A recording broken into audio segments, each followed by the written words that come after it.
titillate the juices. You know what? Woo! Right now. Woo! Woo!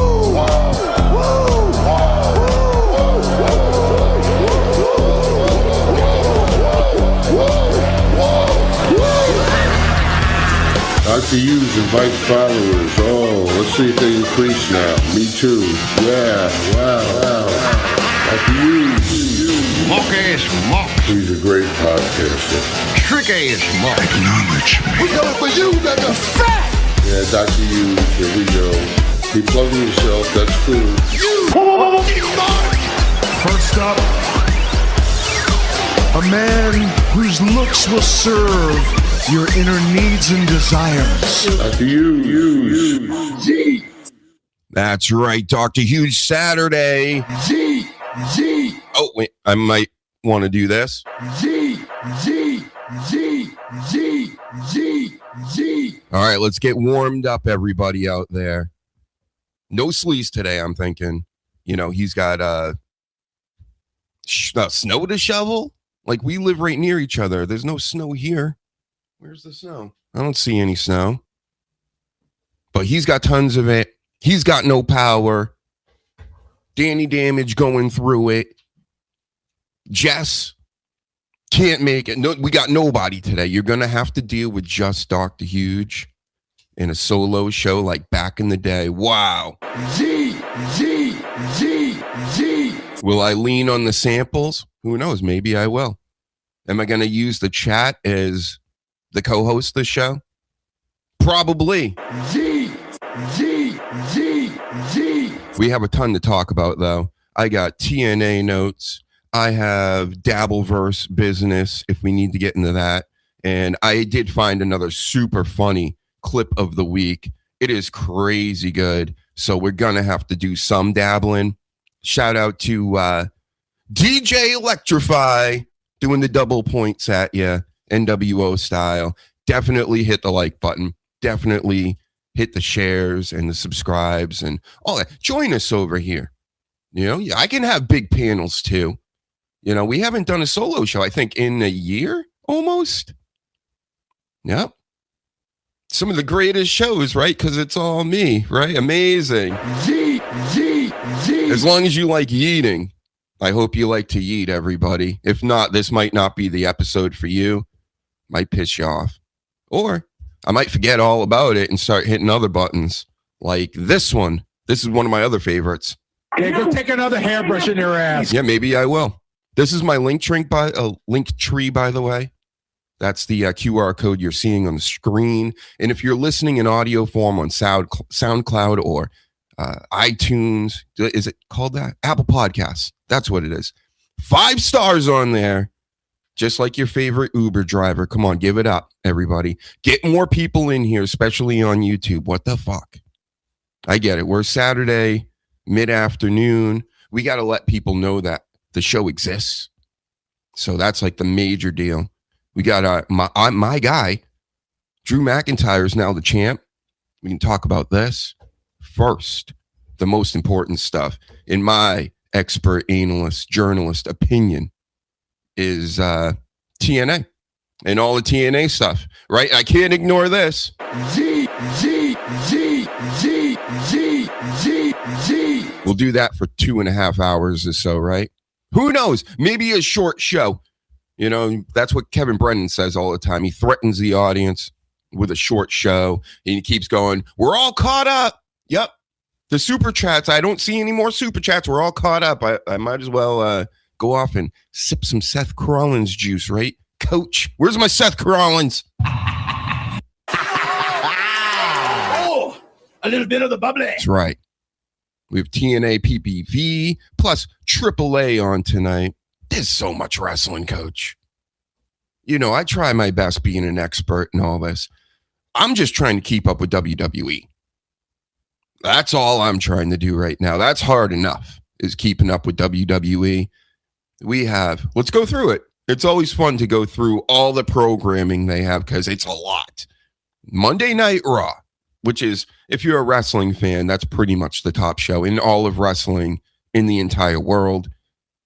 Fact, not opinion on that one. And then we got NXT the night after that. You got Evolve on Wednesday night, if you even know what that is. Thursday, we got, is that the one day they take off? Maybe Unreal's on that night, right? Then you got SmackDown on Friday. You got Saturday night main event once every 3 months or so. And then you got, pay-per-views on Saturday as well. And then you got the 2-day pay-per-views often. And you have, am I missing anything? Oh, LFG. Yep, Sunday night. Can't miss LFG. I'll tell you, the first season was pretty good. The second season was better. They cleaned it up. But they missed in a lot of ways with the second season as far as like Michelle McCool on, getting the first 2 picks, winning the thing. It was fucking nonsense. Undertaker, how dare you ruin my LFG? Get out of here. And what I'm hearing is rumor is they're both out of there. KO and who's the other female that's taken over? Not Natalia. It really should be her. Maybe it is Natalia. I don't know. Again, it's hard enough to keep up with all this wrestling. I mean, I'm just focusing on WWE. I know about all the other stuff. I've been around, folks, okay? That's another thing that really grinds my gears. You understand? Hold on 1 second. Oh, a little bit of the bubbly. So what grinds my gears is I'm looking through my backup channel, right? A little plug in here as well. That's how professional and expert Dr. Huge is about this. So I'm on my second channel that I'm trying to pump up right now as of this week. Dr. Huge at Dr. Huge 9, Dr. Huge 9. That's the channel. Go check it out. I'm going to be posting different clips, stuff I'm interested in. I was just gifted a channel membership. Anyway, but I got gaming clips on there. Go check that out, right? If you're into that stuff, cool. But I'm looking through some of the videos I put up on there when I first made the channel, like the backup channel for this, because we say all kinds of words over here. And I see that there's down likes on a video. And you rarely get like, who's out here really going, I don't like this video, dislike, like, unless you're really trying to get at the creator. You're like, you're way too black or white, or, you say the things I don't like or whatever. So I'm going to down like this video. So I'm looking at this one video. Guess which one it was? I put 4 clip shows things, 5-minute videos on there. And one of them was about goofing on Tony Khan. I think that was actually the title. So AEW fans, I'm thinking, because this happens on my social media as well, I notice things get diminished, disliked. They really go out of their way to hurt your account, you see, when you disrespect or you goof on AEW. And that just makes me want to do it more. You know what I mean? Like, that's what I'm here for, okay? That's why I have shirts like this. That's why I like wrestling and all the rest. I'm not like a troll, but if you're going to try to troll me in a way, like, okay, let's go. Let's do it. I've been trolling since back in the day, justifiably, okay? Not just doing it to get at people and things like that. But why can I goof on WWE for hours and days and years at a time, and then I mention or I do a clip video of goofing on AEW, and it's like the worst thing in the world? What?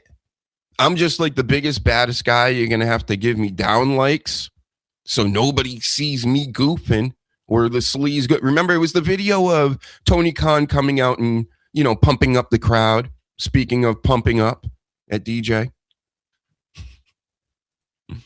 Yeah, but I just had to bring that up because that's ridiculous. So I always keep the WWE fans, they're up here on you guys. I'm sorry. And I know the WWE fans are kind of cringe in a lot of ways because they're mainly kids and ladies and things. And that's kind of where the product is at this point and what they're gearing it towards. And I get that you think your shit's more hardcore, more old school wrestling based or even just wrestling based, but it really isn't too, because you got the Omegas and the Bucks and all this stuff, and they have their brand and their variety of wrestling. I just happen to not be into it. I'm into WWE, and I have been because it's just been around my whole life. And again, the fandom, they're not like if I went to an AEW type show, not even necessarily the show, it's more of an online thing. I feel like the real fans aren't necessarily the same people that are online getting crazy about it, that are actually going to certain events and things. They like all the wrestling too, right? And that's what I'm seeing. People that do podcasts and do other things and are very involved in pro wrestling, they're fighting each other online over, you're an idiot, no, you're stupid. And I'm more aligned with WWE, and although I'm AEW, and now we got to get into it, and now our buddies got to get into it. It's just I like it. I like watching it for me. And then I'm thinking to myself, wow, all these people follow me, and nobody really has a problem with me unless, I'm on YouTube and I'm actually out here giving opinions on things. And, they're like, who's this guy? He thinks he knows what he's talking about with Tony Khan and with this and that. Yeah, I kind of do. Yep. A little bit. Okay. And you love the NFL? Oh, no, I'm falling out of love with the NFL. The NFL peaked in the mid 2000s, early to mid 2000s. The Tampa Bay Bucks championship, New York Giants won, not necessarily in that order. The Ravens, Ray Lewis, Tom Brady, and the Patriots dynasty starting. That was pinnacle. Peyton Manning and the Colts. And now, just for a little switch up to some football, now the play is worse. Coaching is pretty good. The coaching's good, but the actual players, they're not better. Same thing goes for the NBA. All these kids are like, no, the athletes back in the day, they couldn't hang with the guys today.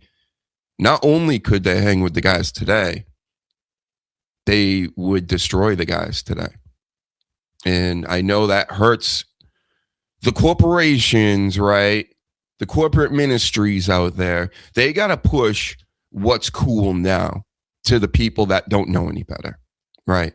See, I know too much. I know too much about a lot of different things to be fooled by the world anymore. And it's not to say I haven't been fooled in the past. Of course I have.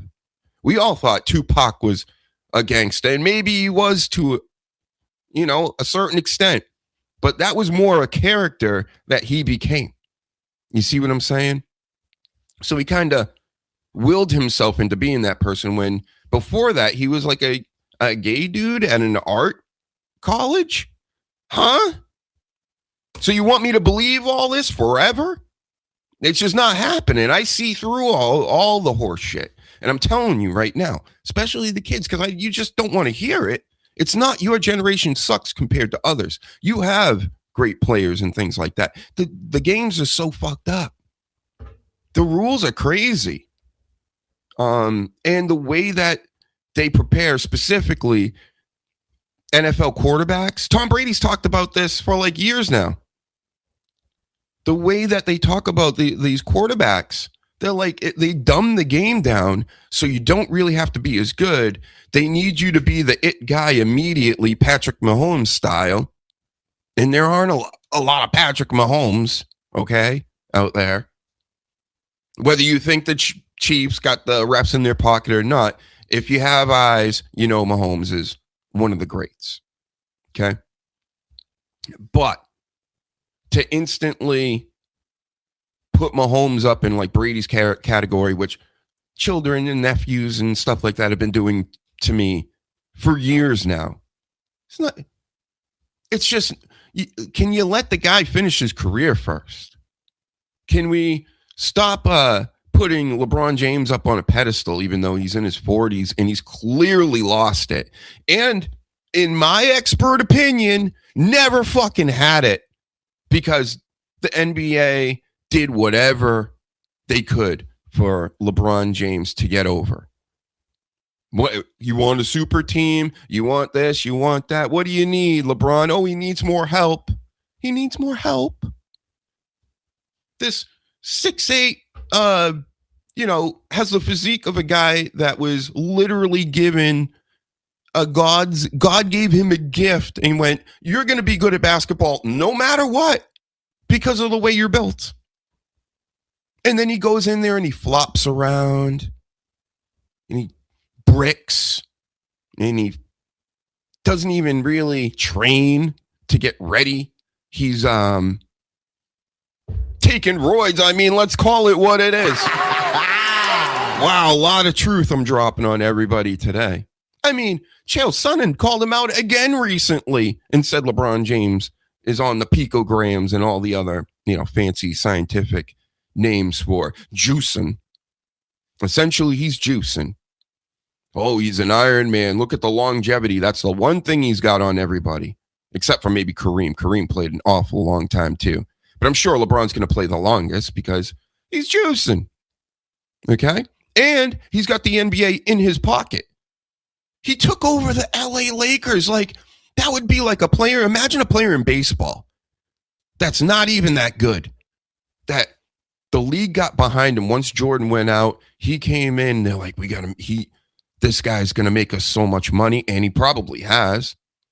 But they really had to play a lot of make-believe with this guy.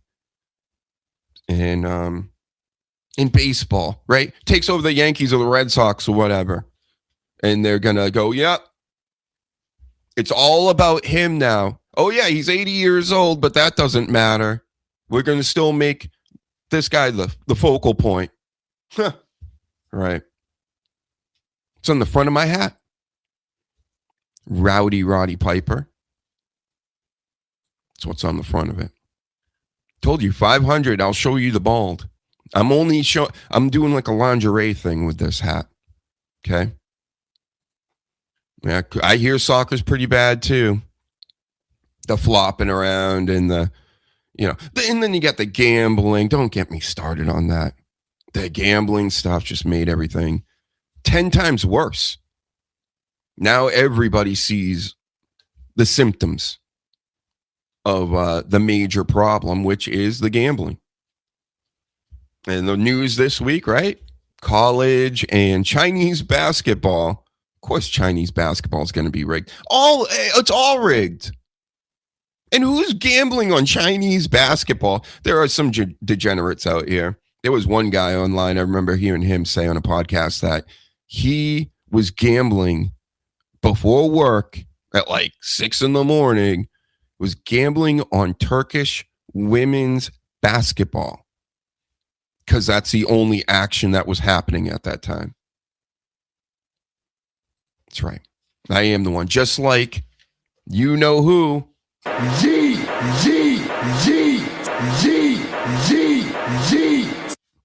Got to make the double chin with it. Yep. Man, the world has just lost their minds. Stinks. Terrible. They're giving, again, even WWE, which I love. That's why I got a glowing sign of it right there. Love them. But when they moved over to TKO, they're going corporate model and they're really pushing it to not my demographic. You see what I'm saying? They're pushing this. This is for people that haven't seen this before. Kids and ladies. You like what's going on with wrestling right now? Probably a kid or a lady. No offense to Jess. We need different takes on here, of course. But I mean, what am I gonna say, right? Without trashing ladies wrestling. I did make another promo edit this week. It kind of proves a point. Proves some points out there. Go check it out. It's hilarious. Okay. Always funny, always great. Hit the like button. But yeah, that promo with the tag team women, Rio comes out there. And again, this is why I'm not saying that the WWE's wrong for doing this stuff, okay? I'm saying this ain't for me. And I think it's funny a lifetime wrestling fan thinks that this isn't for him, right? What's up, Philly Sports Pride? Shout out to you. Not your sports teams, though. Don't like those Philly sports teams. How dare they? What are they? They're like in prison over there. They're like throwing, bottles of piss at people and spitting on people and what else? Throwing snowballs, right? We get it. You don't like especially those 49ers, but, you're not on the team. I'm not talking to you, Philly Sports Pride. I'm talking to all these filthy sports fans out here. So I'll allow you to become a Patriots fan after we win the Super Bowl this year. What do you think? You can give up all that. They're awful people. Their sports talk is the shits. It's the shits. Their everything's real negative and terrible. And trust me, we know about that up here too, but we win a lot. So we're like negative as usual, but we expect to win all the time. I guess you guys do too now. You expect to win now too, but it don't work like that unless you're around here, you see. So I say we'll welcome you to the Patriots, Celtics, Bruins, Red Sox bandwagon, and you can give up on all those lame-ass Philly teams. No, you're good. You were rejecting an offer to come to the light. You could have become a Jedi and you're going to stay being one of the Sith that are just killing each other to get to the top. We're all winning. All right. I already pled my case. I'm not going to beg. I'm flabbergasted. Mm-hmm. Her name is like a robot or something. Who are we talking about here? If you could enlighten me, DJ. And the 49ers rock. They did with Montana. They did with Steve Young. They haven't really rocked since then.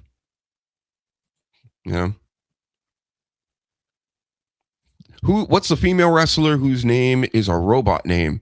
Oh, was that, the one in AEW? That's a space alien as well?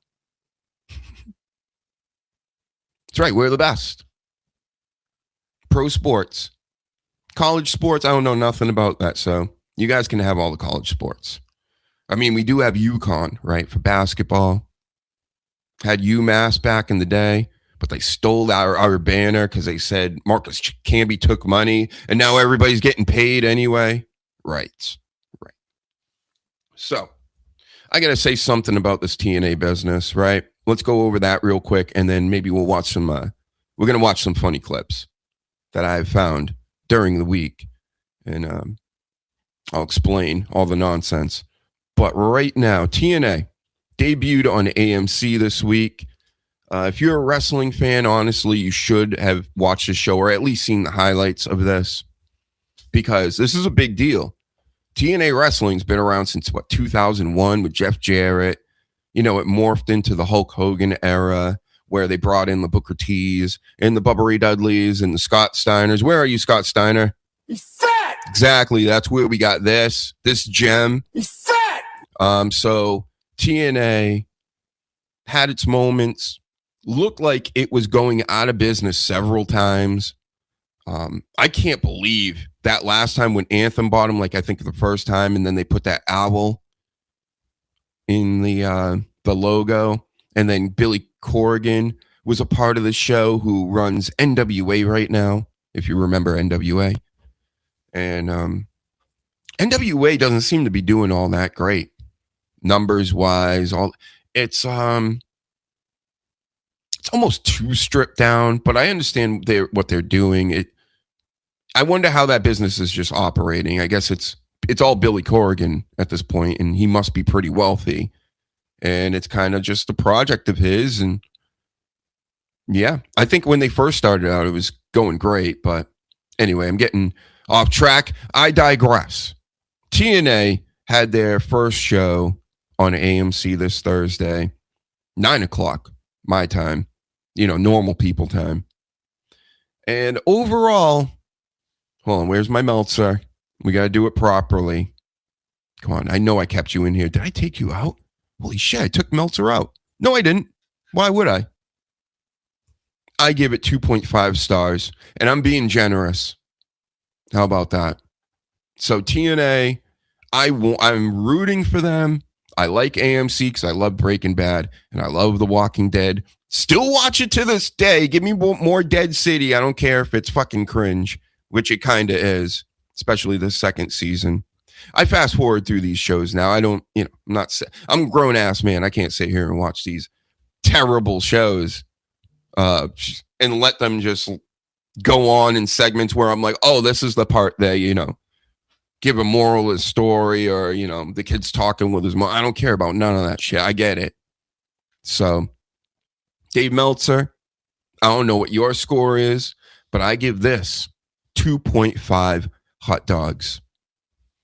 And again, I'm being generous with that extra 0.5 hot dog. It could even be 1.5, bro. It could be. I wouldn't argue with you.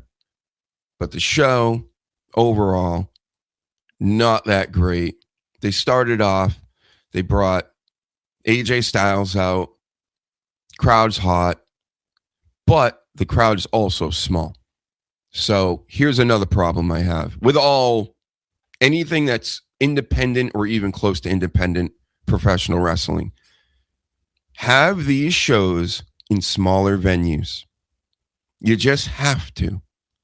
The larger the venue, and I'm not saying they were at some huge arena, but there was plenty of seats behind their little celebrity row that they had going on, which is cool. I'm glad they did something like that, and they're interacting with AMC and all this, and they're showing us the celebrities that nobody knows. But so doesn't WWE. I don't know none of these people either, except for the obnoxious ones that are forced themselves out there through whatever manager they have.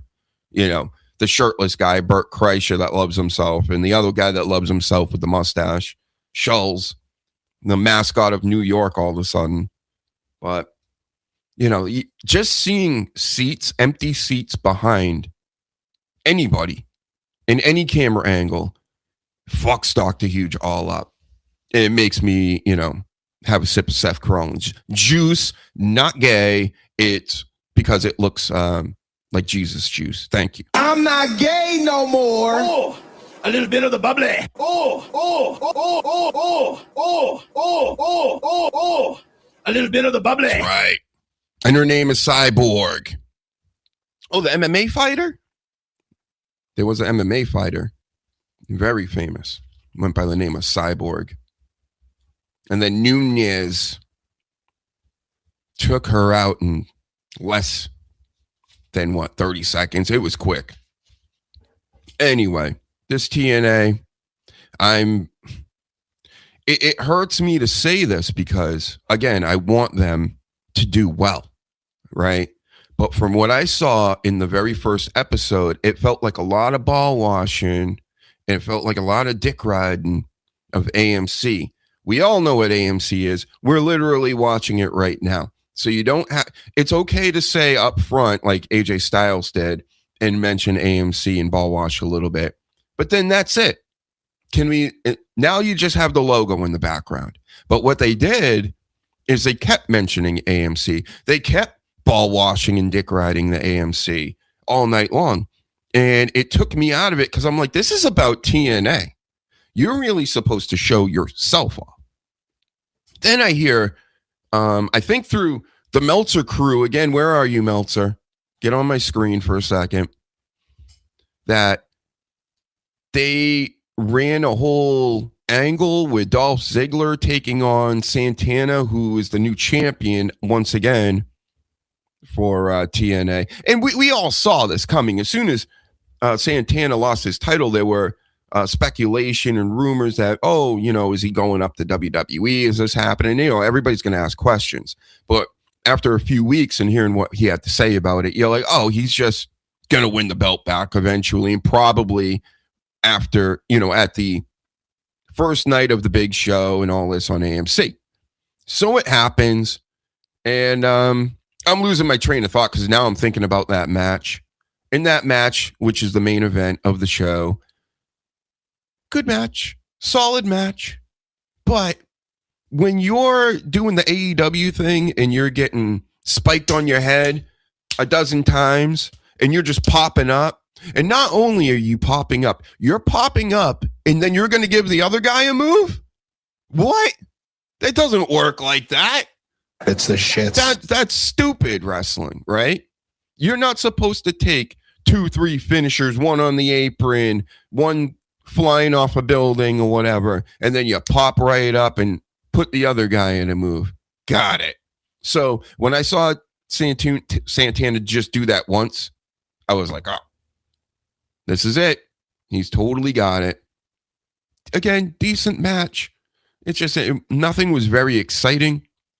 There was a few other things. You know, AJ came out. Sol Ruca came out. Everybody loves Sol Ruca.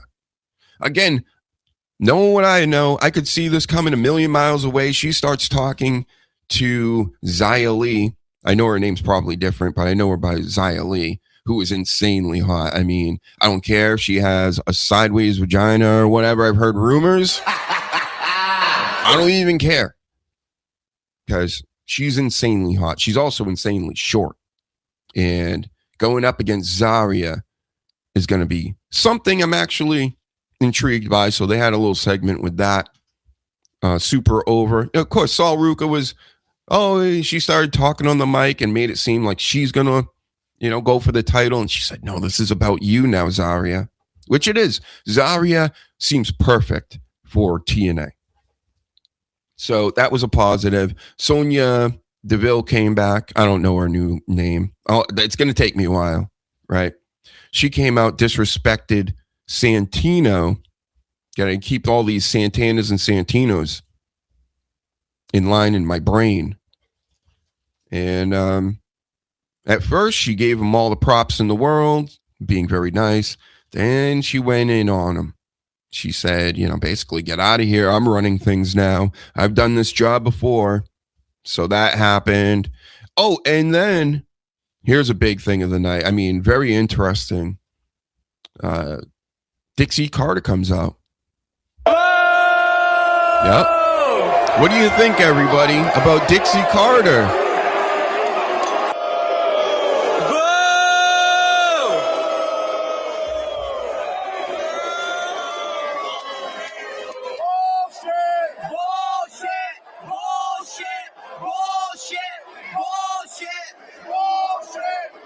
So I was feeling really bad for Dixie Carter. I get the story. People feel like she ruined TNA and things like that.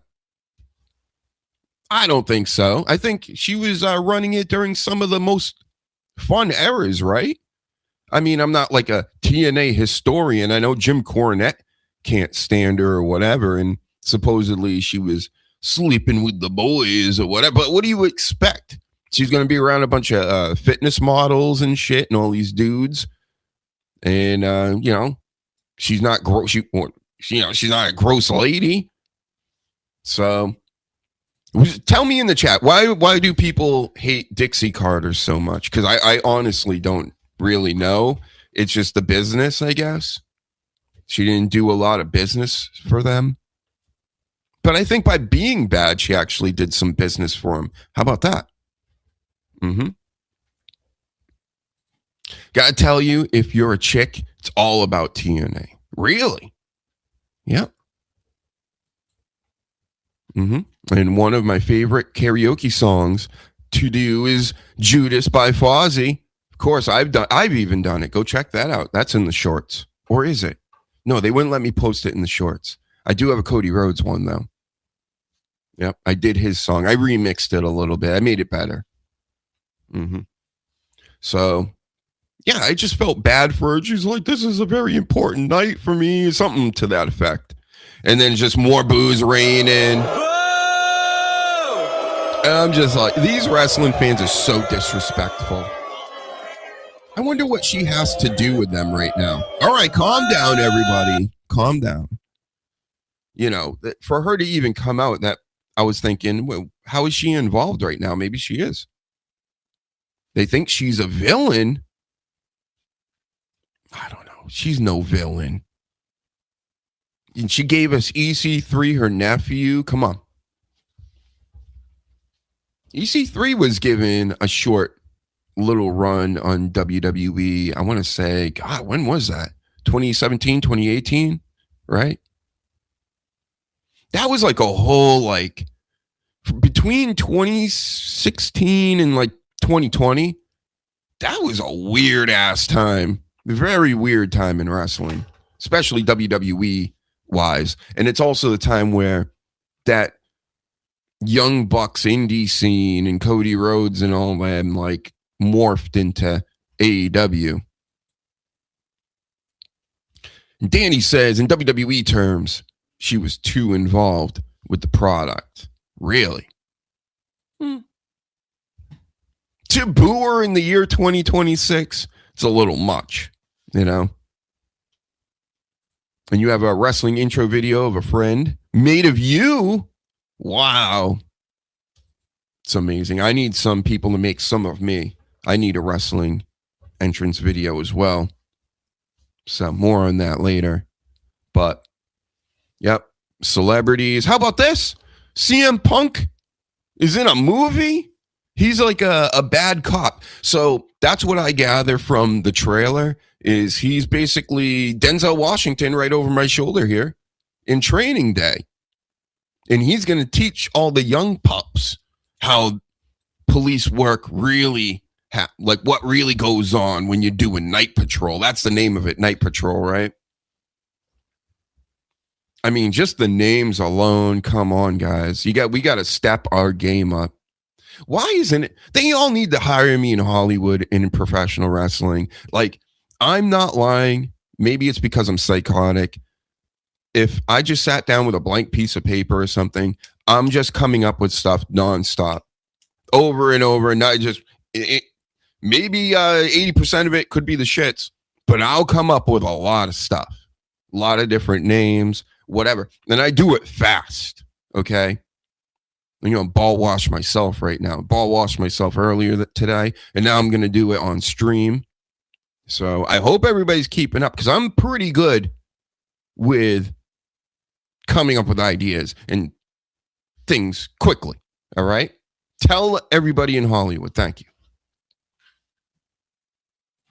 And then they'll go, well, just write the Matrix script over, right? Or let's do this over again. We don't want new stuff. We don't want cool stuff. We want safe stuff. I'll put Spider-Man in every movie I do. How about that? Instant win. That's all you got to do. Put Spider-Man in it. Boom. You got a hit. Wrestling? You want a good character? Spider-Man that yeets. Yeet man. And he comes down like Shawn Michaels in WrestleMania there in the 90s, doing the fist pumps, doing the, what's the new one I do all the time now? I do the Trick Williams, the little wrist flick. Think about it, Triple H. Hashtag hire Dr. Huge. It's a whole file there on X for everybody. It should still be there. I asked for all my prior tweets back years ago, you know, because it was a way you could get your archived tweets, because I can't look back past like a week, right? So I go back to pull some notes of my own that I post on social media, and they're like, no, we're not sending them to you, and you'll never find them ever again unless you hashtag yourself every single time, which is like, nobody's doing that, okay? And, yeet.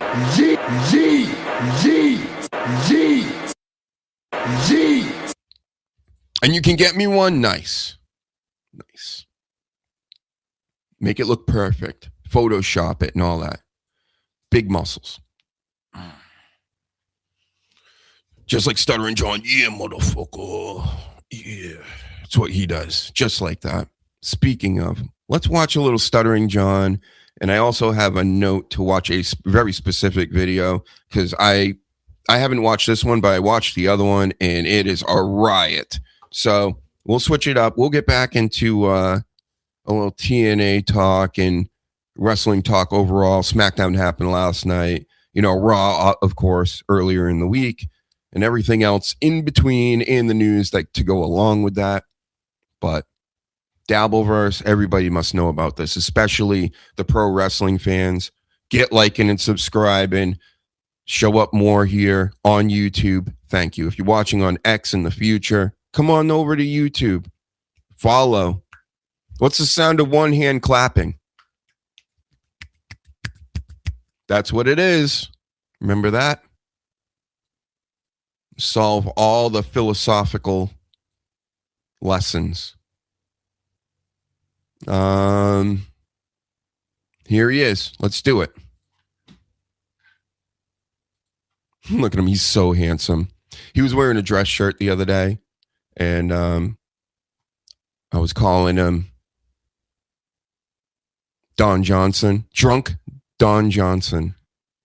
Then all these stupid chatters, they steal my shine, and they all kept saying Don Johnson and things, and I'm like, you guys.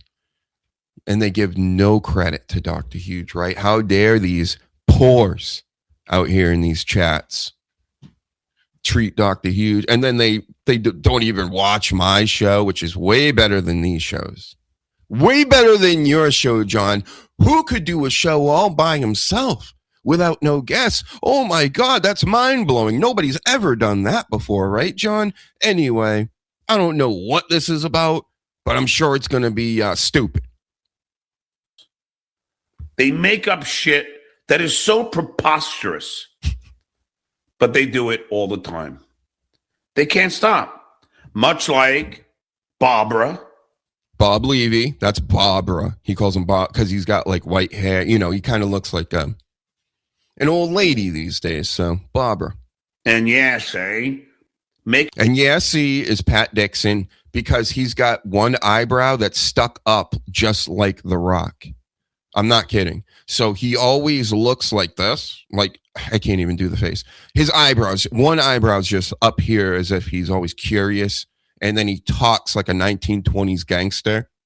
So that's why he's saying, yeah, see. I mean, all these guys, hack comedians, bottom of the barrel, stand up, all this stuff, whatever you want to call it. That's kind of what it is. Picking up the narrative, the false narrative that I'm trying to somehow bang Keanu, which I am not. Keanu, another hack comedian's wife, Keanu herself, hack comedian. And she comes on John's show a lot. They're all in the Dabbleverse. And he, of course, is trying to sleep with everybody's wives and girlfriends. Doesn't matter if they're single, wives, girlfriend. He's a horn dog. He said it himself. And he's just kind of like a creep. So he'll have women on his show. He'll know they're married. He'll know that they're involved with somebody, even somebody he knows.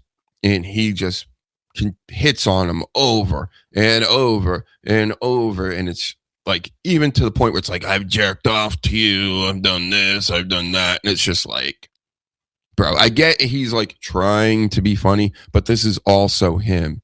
And also him trying to disguise his creepiness with his comedy. So fucking pathetic. But yes, so look, I told you. You said on your show last night when I struck you, oh, there's a solution. Here is a solution. You better not say it, John. You better not say it. You know the solution I'm thinking of, right? He's talking about Shuley, who's the shitwear. It better not be what the final one, John? Is that what you're talking about? Let's see. Danny, shitware, here is the solution. Don't violate my rights. Oh, okay. What? Shitware, why don't you just come up with a new idea? You're 3 comedians. You mean to tell me you can't come up with any other idea than to obsess over me? And shout out to Dirty Jersey here. I mean, he's really come up the ranks in the Clippers in the Dabbleverse, which is funny. A lot of them, they really do get. I'm not saying this about you, Dirty, of course, or Stalin, or a lot of the others out there. Some people are just putting in the work, right? They're getting their channels monetized. They're doing things, but when you get a lot of ads on these clip vids, the Clippers are making money. They're thinking there's something out here when anybody can really clip anybody else's content. The real shit is like what I'm doing. What John's doing.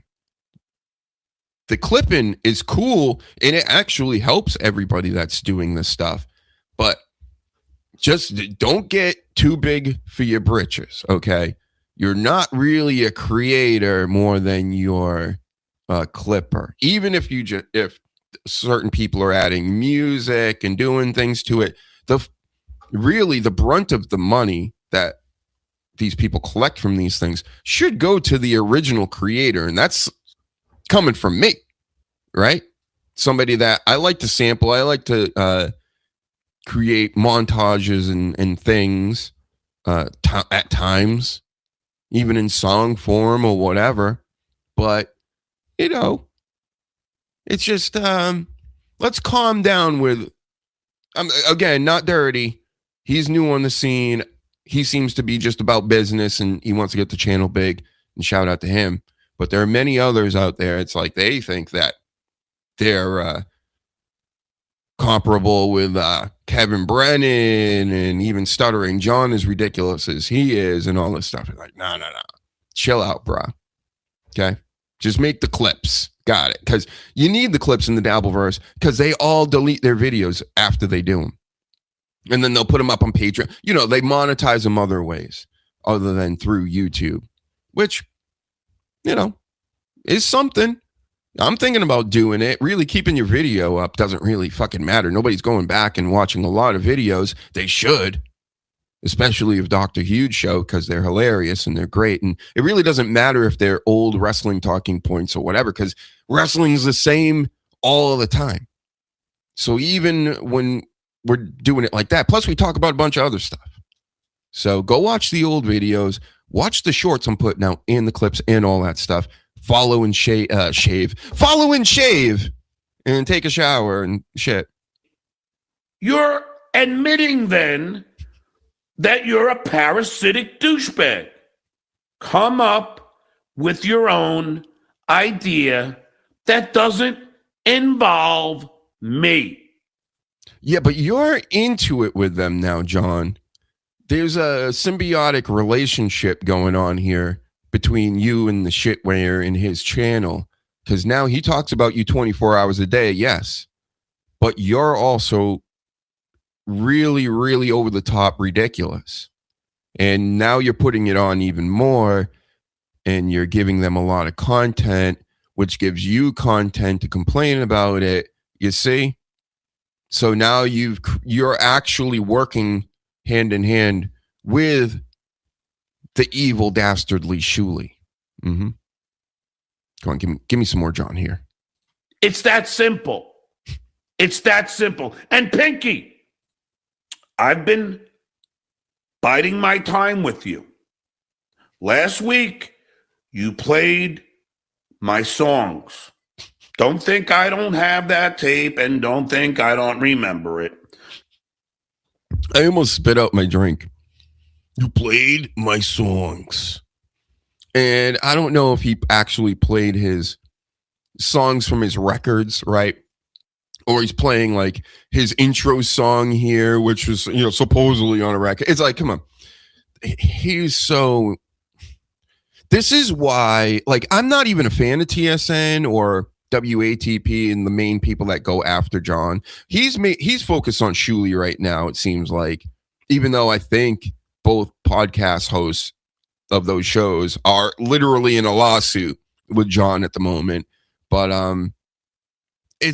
he becomes so unlikable with these things. So I like him because he entertains me and I don't have to deal with him and stuff. And like I think that whole world is just, it's crazy to me that there's somebody like this out there. So I love this. But then he upsets me a lot of the times Like he does everybody most of the time, but I can, you know, I'm give some grace to all that because I just want to enjoy it. But then when he starts like really like, I'm going to sue you and I'm going to strike your channel, and I'm going to take down your channel. It's like disgusts me, pisses me off. Don't think it's not downloaded, because it is. And the other day, you violated my rights again. And he like sticks on these things. Like now, it for the past month, it's a lawyer probably told him, well, it's about violating your rights, and you should talk and speak about that more. And now he's like parroting this over and over. They're violating my rights. And it's like, bro, you violated. If that's the case, you've been violating people's rights as well. But they drew first blood. Like, my goodness, these guys, man. And you have the same disease as Eric the Midget, but you're not a midget. Ehlers Danlos. I know this stuff because I'm a fake doctor. Plus, I'm a huge ETM fan. The greatest caller of any radio show ever. How about that? And if you don't know about him, folks, look up ETM and listen to many of his famous phone calls. He's one of the GOATs. Yeah, stop suing people, Stuttering John. That's I mean, boxing ring, right? That's where Stuttering John was winning me over, because he kept calling out Shuley, meet me in the boxing ring. Let's like fight this out. And who knows, believe it or not, with a lot of men, not saying these men, but a lot of their other men, when you fight another man and you had a disagreement, you were really getting into it with them or whatever, generally after the fight, it's squashed. Because what are you going to do? Kill the guy? You know? So after you fight each other, you gain, as a man, I'm speaking, you gain a little respect. You're like, this guy was willing to fight me for what he believed, whatever. I took some shots. I gave him some of my shots, and now I'm not so angry because I already punched the guy a bunch, right? Shuley should be getting into the boxing ring because, listen, Shuley, I get it. You're a comedian, you're a podcaster, and all this stuff, but you're taking yourself too seriously as well. Maybe not, of course, not to the level of John, right? I'm not saying that, but you should have fought the Bagel Boss. You should be fighting all these guys. And if you get beat up, so be it. But imagine you two hugging in the ring afterwards, right? Imagine the cash that would come during that and after that. It's very simple. This is something I feel like I could set up, right? So it should be pretty easy for you celebrities, right, John? For you guys to set something up like that instead of going to court. That's fucking stupid. Now everybody's wasting money instead of making money, right? So just something to think about. That's right. Eric the actor, coach. I can't believe DJ Electrify said that. Even made me say that. I would never say midget on my show. It's Eric the actor. R.I.P. to Eric the actor, by the way. Let's do it correctly, properly. Rest in peace. Who could do a show solo, right, Stuttering John? Never been done. Just telling you, my eyes are wide open. My ears are unclogged from the constant wax that I have in there. Yuck. So I'm just telling you, don't violate my rights, Pinky. Sometimes you don't talk about me at all. I don't care if you talk about me. That's not what we're talking about. But sometimes you ignore me for days. That's the only difference that you have from the shitware. Both of your shows are boring as fuck. But the difference is you don't need me like the shitware does. That's the difference.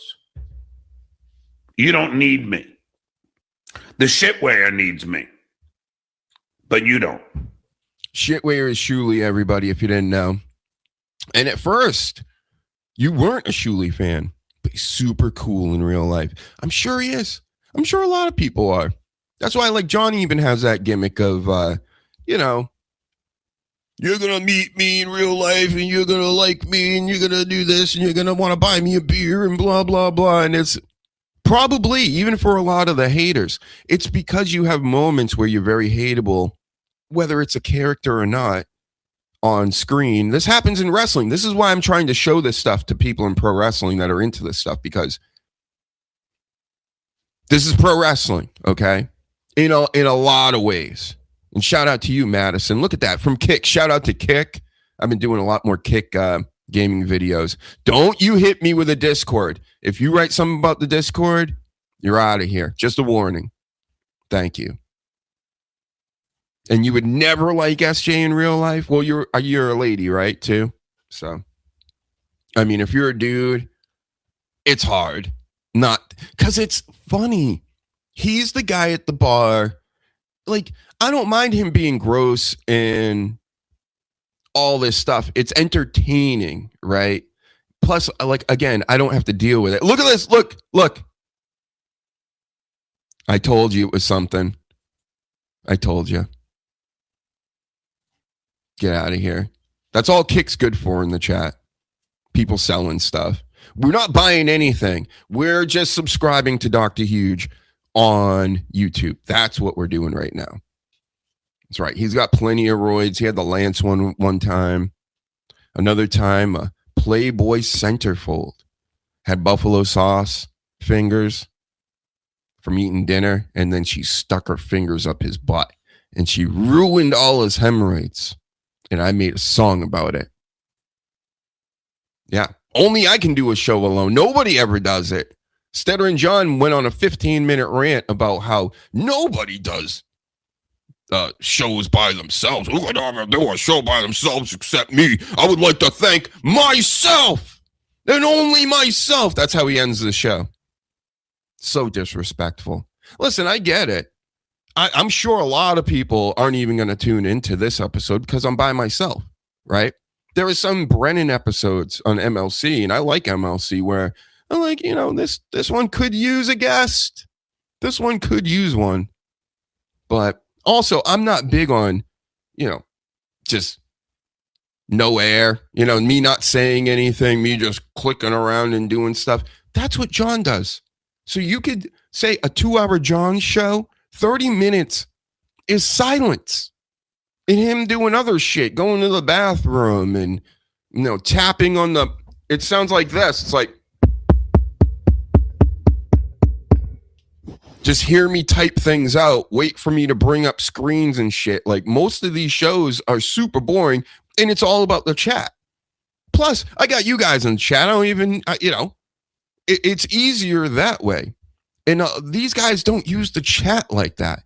They'll point out things they hate in the chat, 90-10, you know, percentage-wise. 9 out of 10 times, if it's something in the chat, in the pores, they'll only point out the things that they want to fight with people about. Just like on social media, right? You can kiss a guy's ass and tell everybody that they're the best forever. You're the best in the world. Hold on, let's get a best in the world. The best in the world.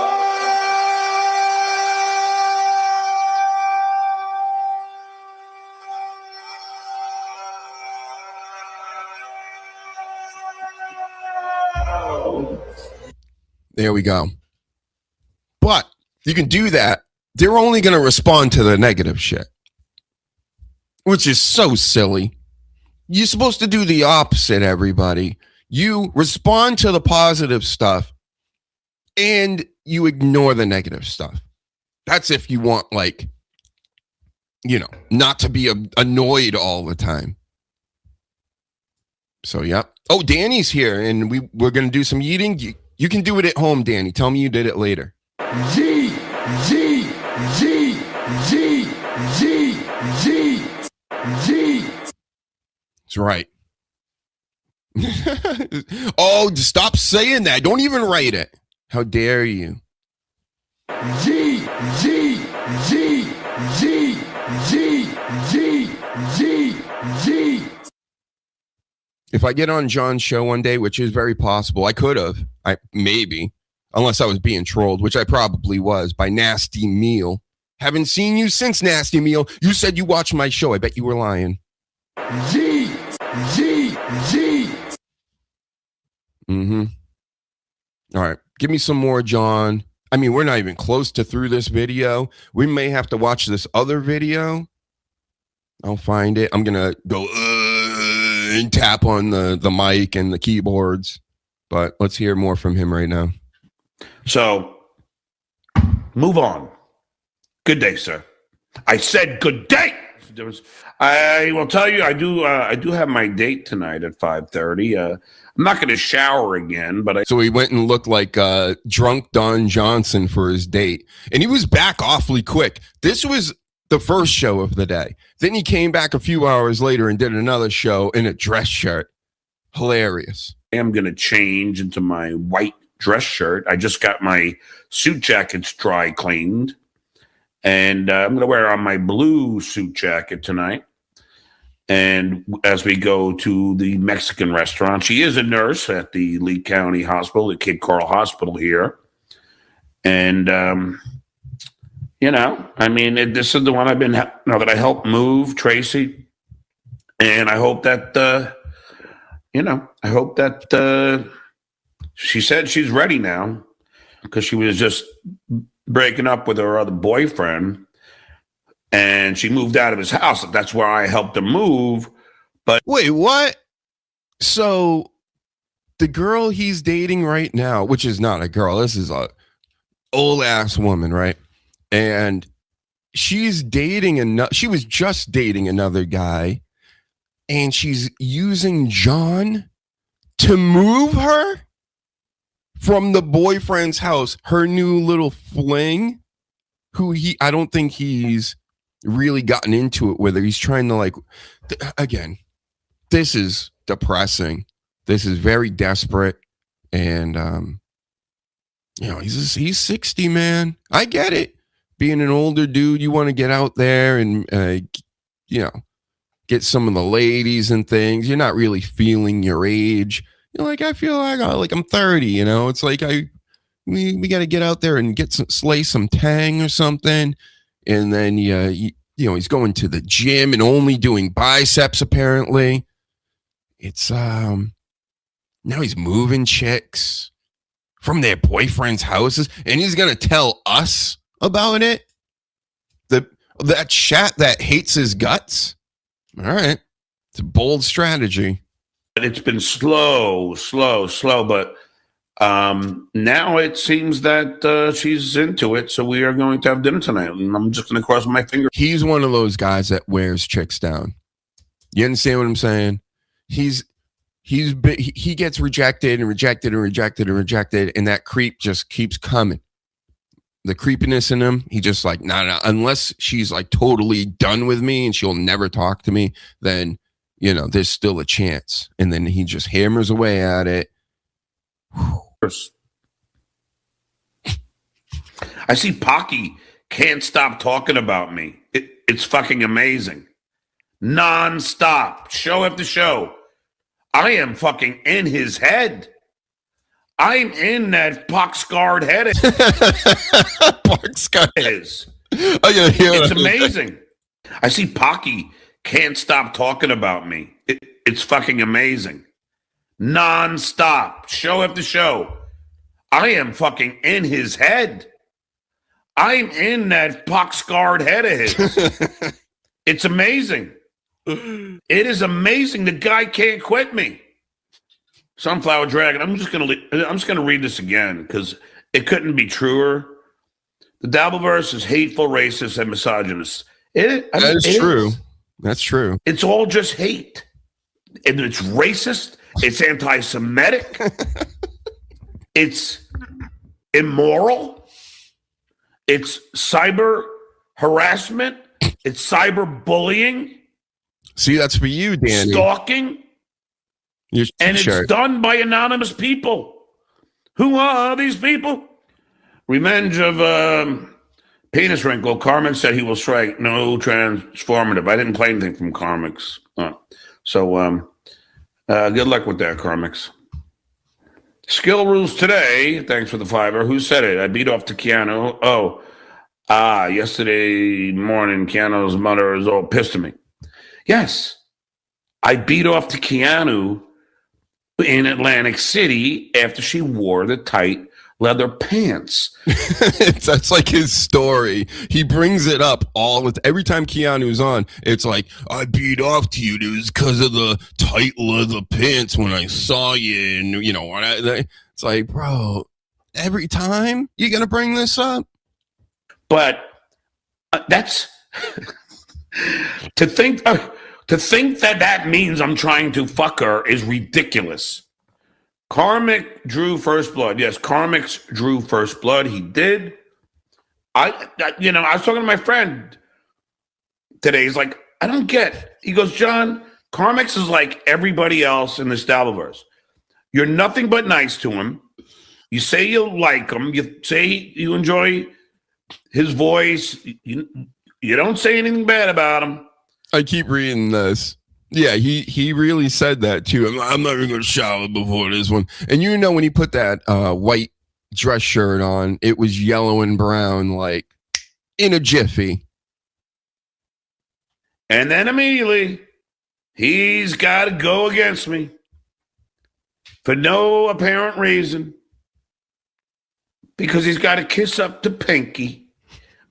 Oh, Pinky, why are you mad at me? I didn't know you and John were in friends.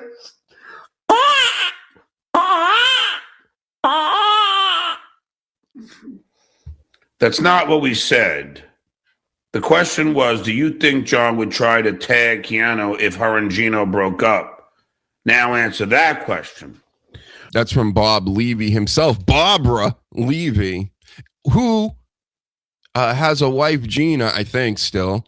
And John, when Gina left him for a bit, instantly tried to bang Gina and get with Gina. And to the point where he even called Bob, supposedly, and was like, do you mind if I try to shoot my shot with Gina? And he was like, I don't give a fuck. Like he was being normal. Bob's kind of a normal guy compared to John. So it's just, who does that? He's like, he's my friend, so I do like man code. What's the big deal? It's like, because you just don't go there, bro. You just don't. If you try, again, man shit, real man code, you don't go there. She's not for you. Let some motherfucking guy go after that. There's plenty of other fish, right, John? Or do you just need everybody's girlfriends and wives? Because those are the people you're around. Pathetic. Well, Barbara, I did answer that question last night. And much like everybody else, I'm sure you were watching. You just forgot. So I said I would not even try out of respect for Gino. Capiche? Because they're married. I didn't know Capiche? That you and Gina were married when I asked you for permission. I really didn't. I don't give up Frog's fat ass if you believe me or don't. But I didn't know you guys were married when I asked for permission. Did we just hear that?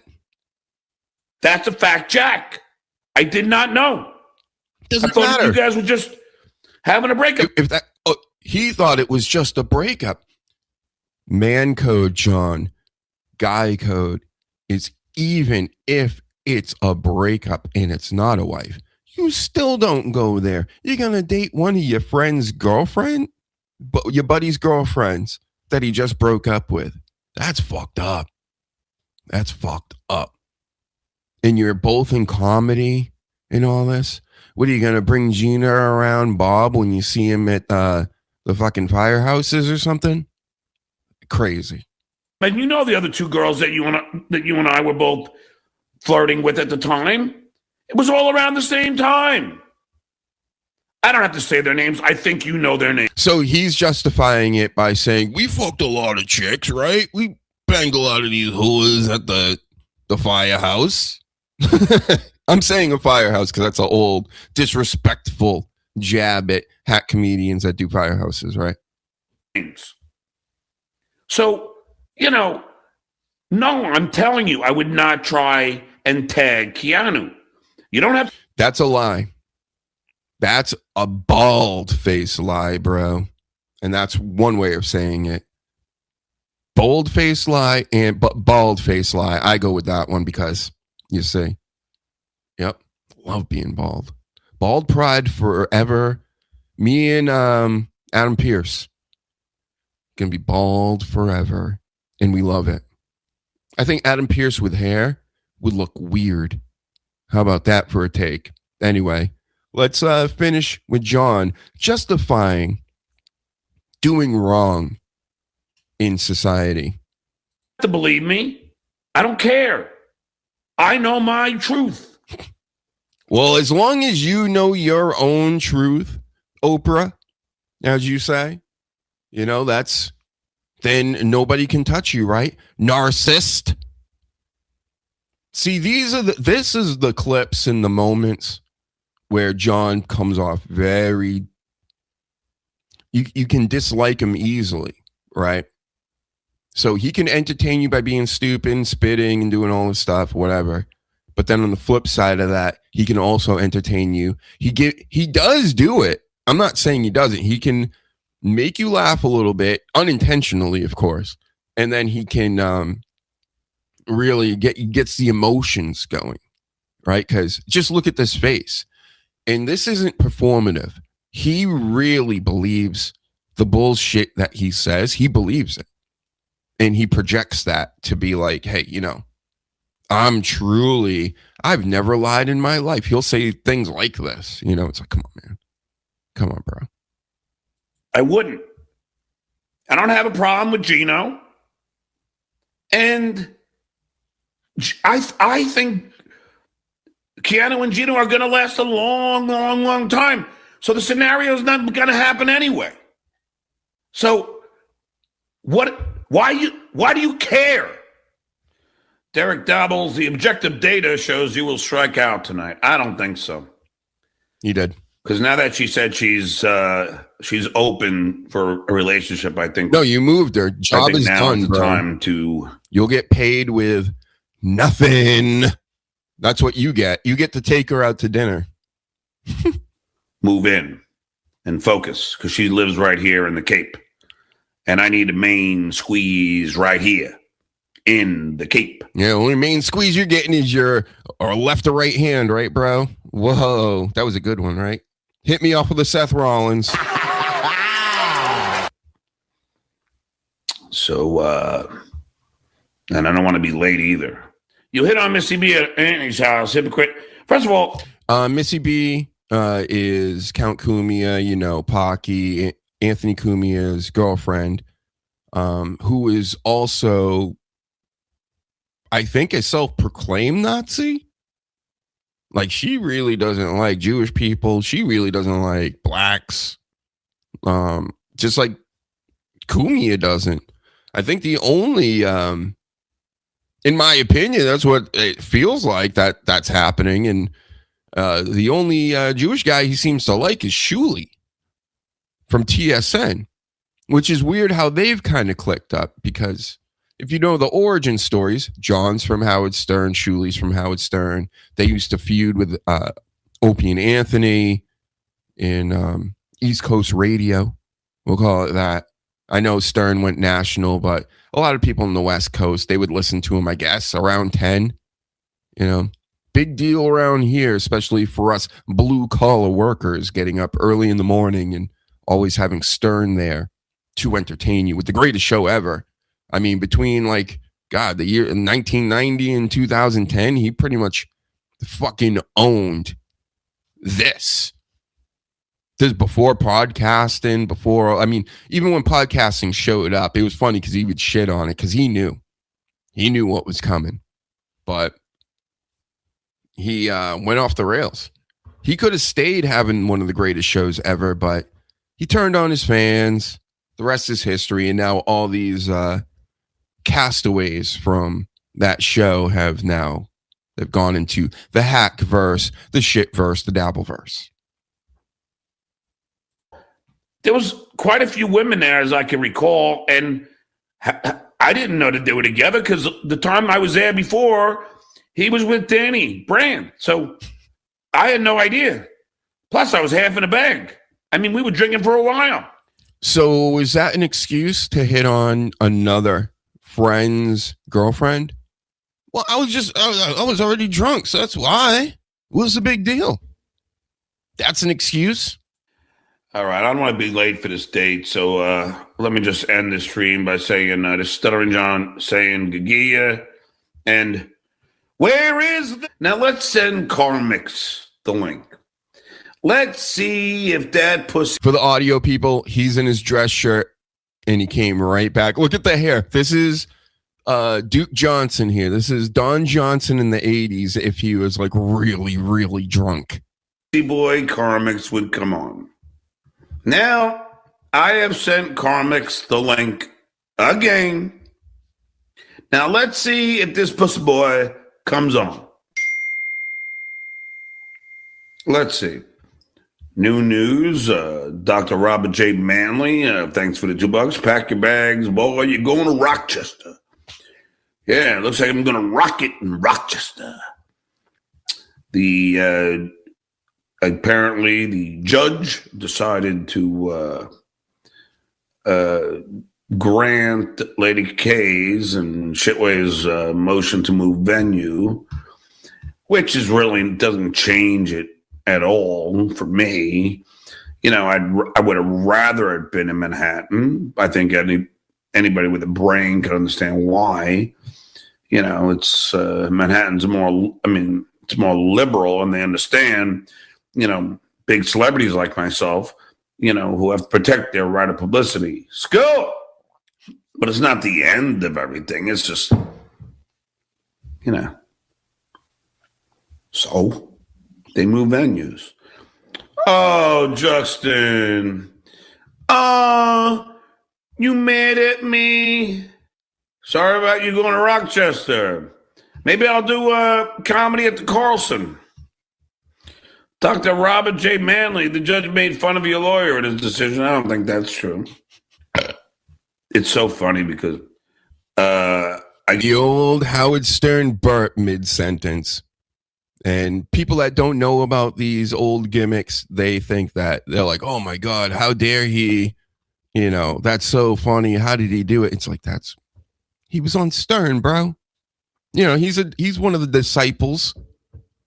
And of course, Dr. Huge is too. Listen, I'm gonna ball wash for a minute because, in my expert opinion, the Howard Stern show is the greatest audio listening. And audio, I'm telling you, is better I think for a lot of people, especially me. Like you can do other things and you can still listen, and it puts your brain in another universe where you're having fun while you're doing not fun stuff, right? So whatever show can do that for you, that's the shit. That's what I'm talking about. Like right now, if you're watching my show, I would hope that some of you probably have something else to do sometimes, but you don't just go, I'm not going to shut this off. I'm going to put this over here and I'm just going to listen, because that's the point. That's why I don't want any dead air. That's why I don't want, anything I deem boring. I try to get away from it. And this ain't boring, bro. You may not know, but wait until you get pulled into this whole universe. You understand all the people he's talking about and what they're about. It makes everything way more funny. So when it's like anything, like a soap opera, right? Like professional wrestling. All right, let's let him finish. I get a text from Dicka. Now, I love Dicka. I do. And same with Vegas Bear sells Jerry and Ava.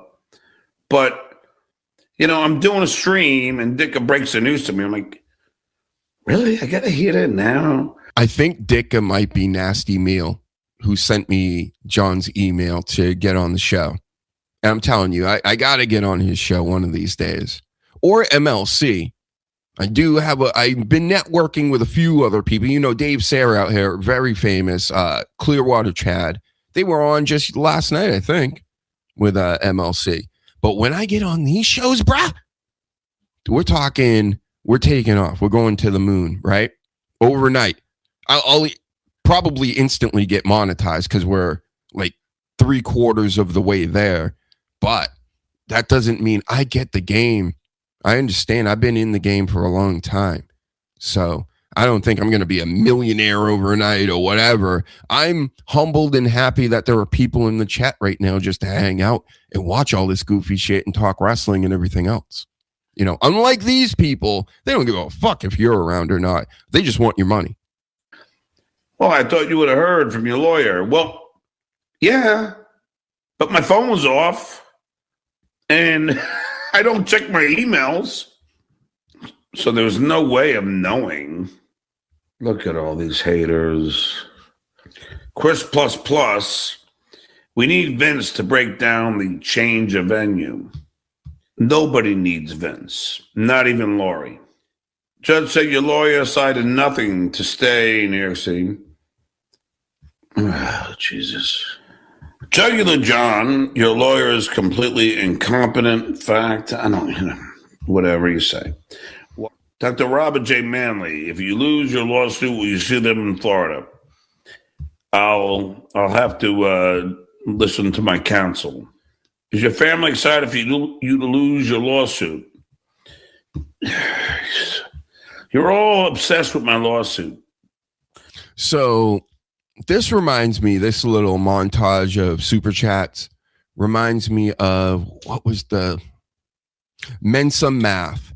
John said he was in Mensa for years. And then, of course, he said, no, I'm not. Every now and then he'd be like, I was joking or whatever. But I don't think he was. I think when he finally got called out for it, he was like, oh, I have to explain that I wasn't. So it was just like this elaborate lie that he was in Mensa, right? Which is like 160 IQ, whatever, like club. And so there's a channel called Mensa Math, and it would take all the super chat clips, every single super chat, and just do this. And then show the super chat and his response. And they were good episodes because sometimes you can't watch all this stuff. So you just want to see his response to the super chats.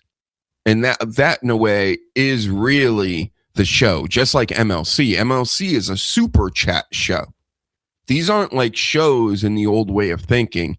It's the people in the regular chat can be a part of the show, get questions answered, get topics talked about by getting in there. And $2, $5, in some cases, 100, 300. I've seen 500, not 500. I've seen 300 though, on a few different occasions, to write out long speeches and tell everybody what they want to tell everybody through these platforms. But John mainly gets the $2. I mean, let's be honest. It's just $2 insults he's reading over and over. But the point of this was Mensa Math had a channel and it's gone, not because of John, because of TSN. Think about that. Apparently they had used some stand-up clips or even the whole stand-up I think he might have taken and put it on his channel, and they struck him for that. Mensa Math gone. Just completely gone from YouTube. So I don't know if we'll ever see him again. It was kind of messed up, but then again, you know, I don't know if he took the entire clip of somebody's stand-up and was using it. Whether you deem it not good or whatever, you shouldn't be using people's original content, not transforming it at all and just replaying it on your channel, if that was the case. But still, shout out to Mensa Math. I see you. Chris ++, email doesn't depend on Verizon. Send to Dwarf. I already have. He said he's busy. I don't know what he's doing. Yul Brenner's Balls. Pussable Carmick said you're thin-skinned for filing suits. Pussable won't come on my show because he's afraid of Pinky. I don't want to come on, because Pinky's gonna be mad at me.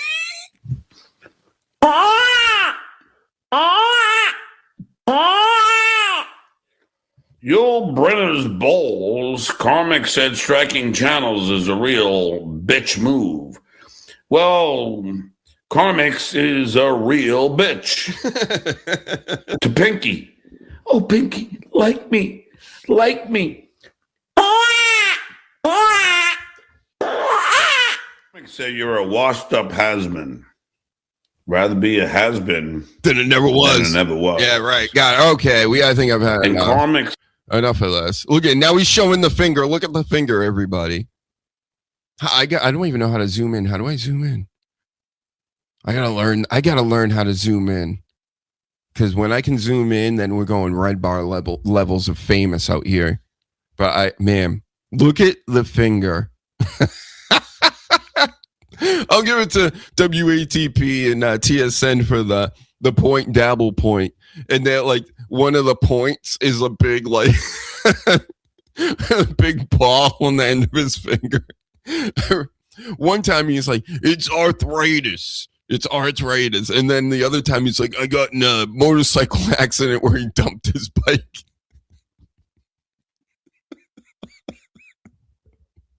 He dumped his Harley and supposedly messed up just the tip of his finger like that. But then it's arthritis. I don't know. Either way, he's got vampire hands like Nosferatu. And he's so funny, like unintentionally. It's crazy, you know? Anyway, I got to find this other video. But and then I'm going to go to, actually, we'll just do it through this. Why the fuck not?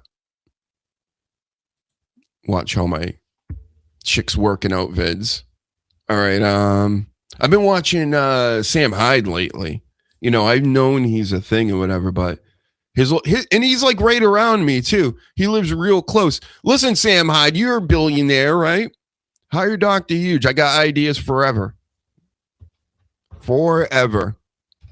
Okay. I'm looking for John and Ashley. Oh, this is a good one. So it's Dirty Jers. We got to go back to Dirty. Hold on. Take me off the screen. You don't need to see.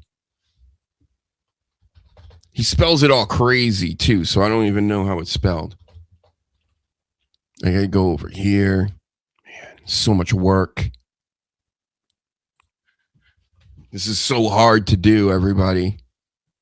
Telling you. Some people literally say, like, I couldn't do this. I'm like, why not? It's clicking buttons and talking shit. That's really it. One moment, folks. We're almost there. Man, he's been clipping like crazy lately. Okay, this is a good one. All right. Here we go. You know what? Maybe we'll just watch this video before. What do you guys want to do? Tell me in the chat. In the meantime, I'm going to do what I want. Here comes more clips. See, I'm used to the Dabbleverse chat. So like, do this and do that, whatever. And then I can either tell people to fuck off or I'll do it, you know? This is, I don't remember this clip. It's from like 9 days ago. But Ashley Cummings, again, Whitney Cummings' sister, the big famous comedian, you know, sitcom writer, all this stuff, is in the Dabbleverse. She's been going on John's show lately. And let's see how it goes. What is all this drama with you and what is it, Scarlett? I mean, I can't follow this shit. Okay, so just give you a rundown on Scarlett again, because I've been doing it every time I talk about Dabbleverse. But Scarlett is a young girl. I think she's a comedian or she's something. I don't know what she is. She comes off very drunk and her hair is always a mess. And, you know, the incel loser guys are like, oh, she's so beautiful and I can fix her. And I would love to be with Scarlett. No, you wouldn't. Not like any normal, you know, bright, intelligent person would want to be with Scarlett from what I'm seeing. And now MLC and Kevin Brennan, one of my favorite podcasts or whatever, is just falling in love with her because apparently she brings the views, except my view. So I haven't been watching the show lately because even yesterday he's like, I want Scarlett on tonight. I gotta get Scarlett on tonight. And then it's like, even him saying that, I'm like, I'm not watching right now. We don't need drunk. You know how easy it is. I've been around tons of these. They come off like as a drunk chick. That's what it is. It's like, dude, I'm not entertained by drunk chicks. I can't. I literally can't either. So I reached out to her, I want to say like a week and a half ago, and I just said, hey, I'm here for you as a human being, just as a person, and there's, again, this is some Stuttering John level weirdness where I don't believe that she's trying to help somebody else. She's trying to help herself in her channel by having, say, somebody that may have some kind of problems going on. You understand what I'm saying? I don't know what situation you're in. I don't know you. I don't know anything. But if you need anything, I'm here for you as a human. And we started talking and texting, and it was she was a lot more clear talking and texting than she was on the live we did. But on Sunday, around 11 or so, she asked me to go live. And I said, okay, I'll set it up, thinking that it would be something helpful for her. It turned out to be a disaster. I deleted it, but yeah, I felt definitely in the the Dabbleverse proverbial boxing ring for a few days. Like, a lot of people covered it, and I should have not done that probably, but I again didn't know. I'm sorry, people would text me. Can you explain it again? I think my instincts were off, thinking that I was helping her by helping her get her story out, but it just turned into kind of a train wreck. But I tried to stop that live stream 5 times. He's not listening again. He literally stops her, and then the dings keep happening, which is probably either VTL or Ditka, I'm guessing, who is also could be Nasty Meal and many others. Like, as soon as she got on and she started crying, I was like, let's just do this. But she's the porn star, right? Allegedly. How can you allegedly be a porn star? I get, like, people could say that, but, I've heard that too. Who's just making that up, right? It's weird. I mean, there's other things you could say about people that you could be like, well, allegedly, but porn star, allegedly. I mean, yes, I think she's been open about that. I don't want to say anything private about other people because that's not me. No, I don't know. Because I'm like, you gotta understand. I don't know. And I'm not like, I don't know what's going on in this thing. Like, I mean, people, like, I don't know. I didn't even know who. We get it. You don't know. Oh my God, this guy. I don't know. It's just, I don't know. Scarlett was. I hardly did. The only thing I knew was that she was being hurt by a guy named Matt, and there was a video of her being physically not treated well. Matt. I think the video they're talking about was something was like thrown at her. He like threw something small at her, like shut up, while she was streaming about him in front of him. And like this older man that's a stand-up comedian as well. I mean, it's a whole drama, right? But this ain't the funny part, so I'm gonna fast forward a little bit, see where we get. Let's go right here. I think John's gonna start getting creepy because that's what he does. If a female is on cam with him, in person with him, he's gonna try to get that dick wet. They sit around and try and chip at everybody behind the filter. That to me is a big pussy boy.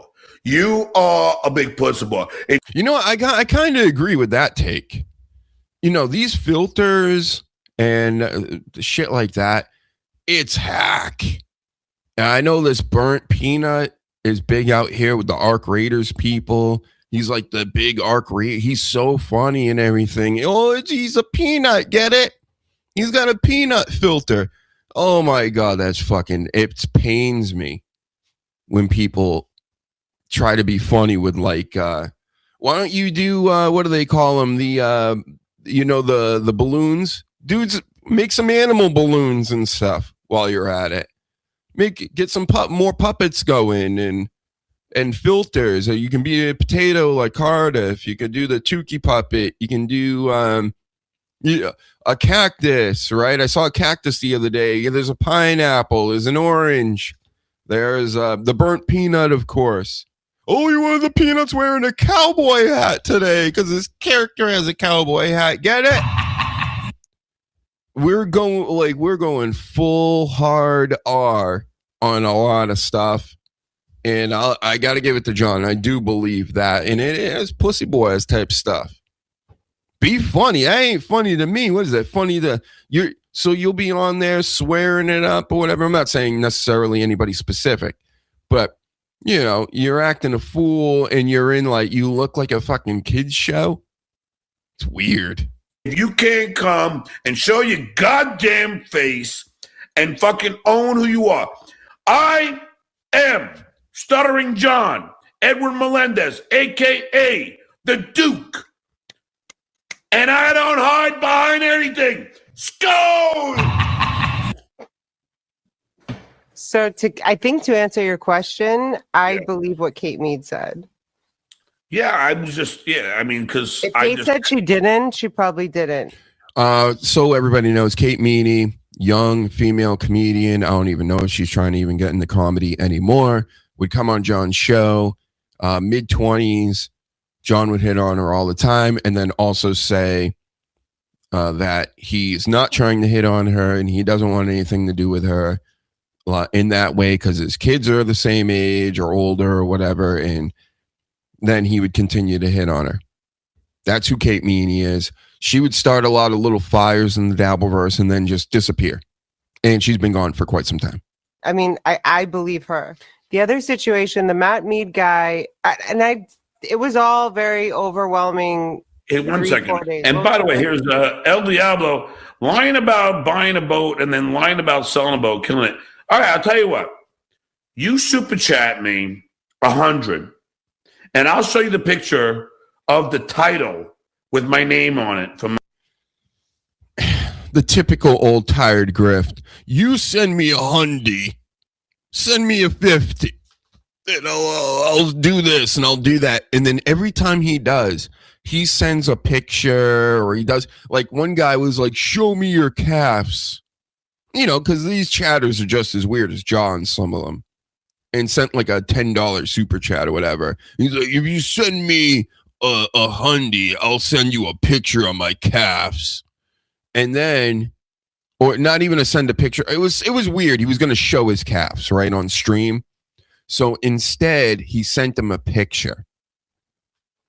And he said, you never said to do it on live, right? So he's always trying to get money out of people and then not deliver. Skull! My 1999 C-Ray. Put your money where your mouth is, dickhead. Come on, bruh.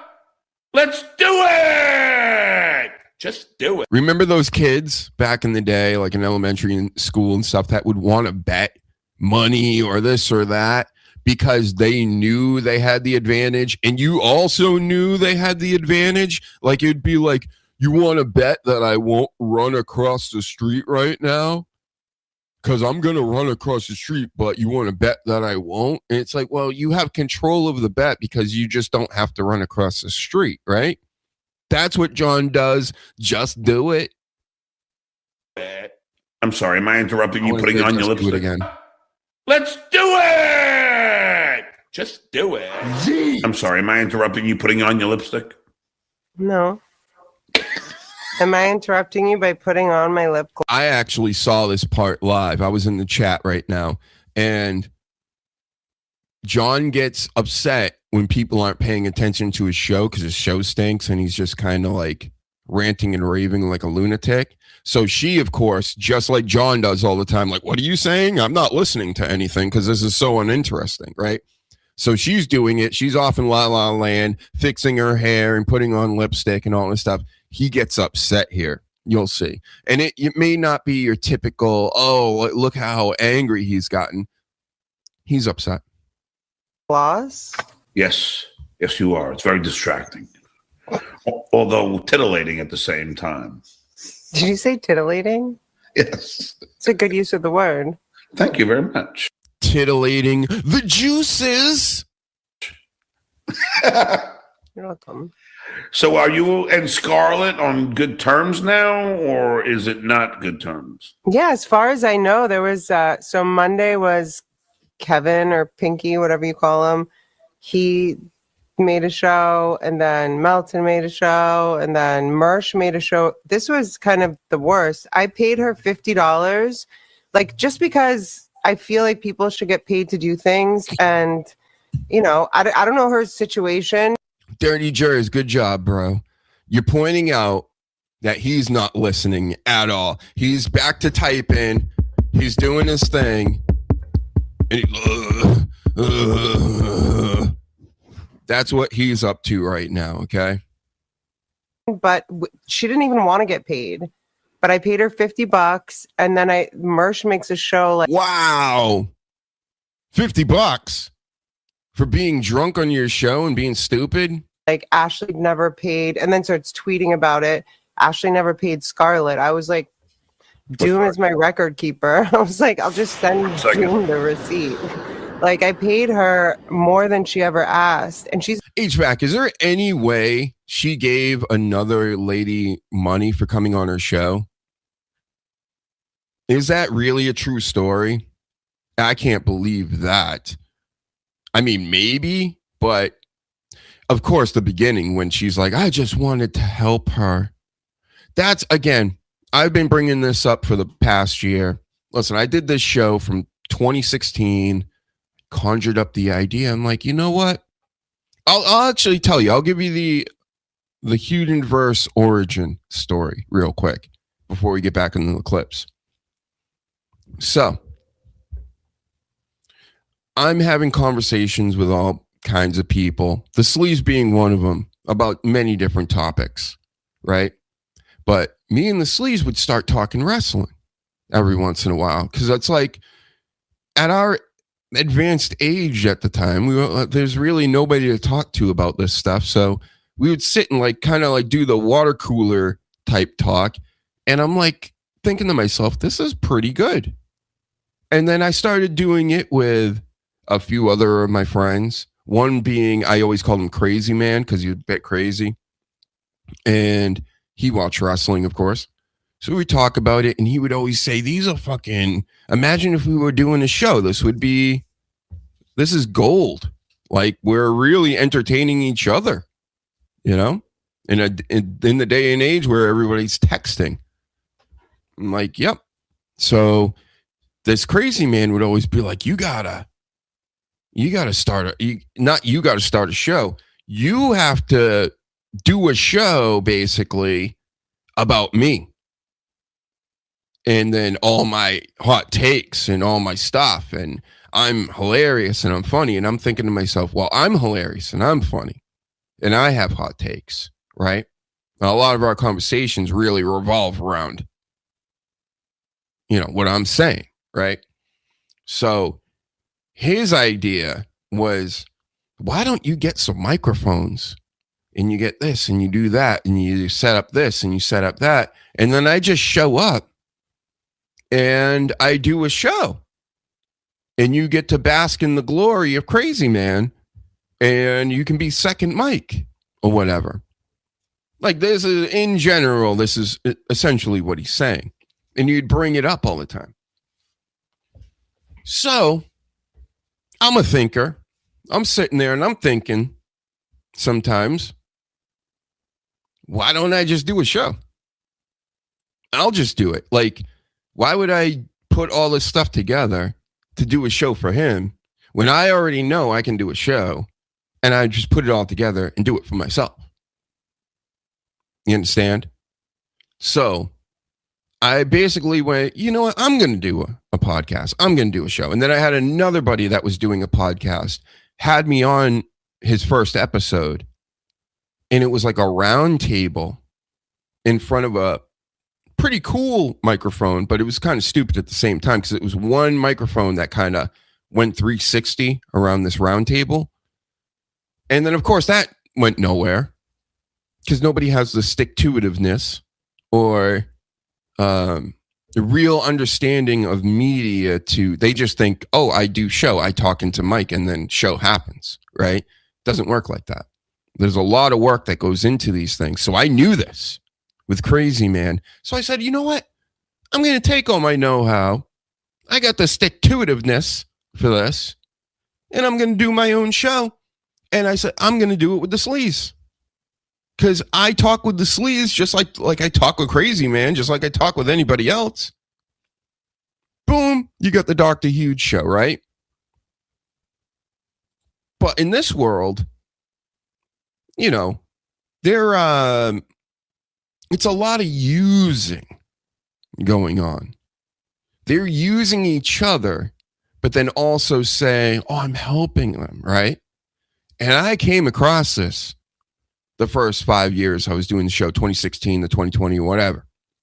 And I'm like, wait, everybody wants to help me with this, right? But they're helping me is doing the fun part, which is actually doing the show. So that's not helping me. That's doing the show.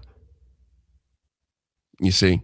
So by her saying, like, I just want to help her. When I hear that, I'm like, uh-oh, somebody wants to help. That's not good generally. They want something from you, right? So that's what's happening here.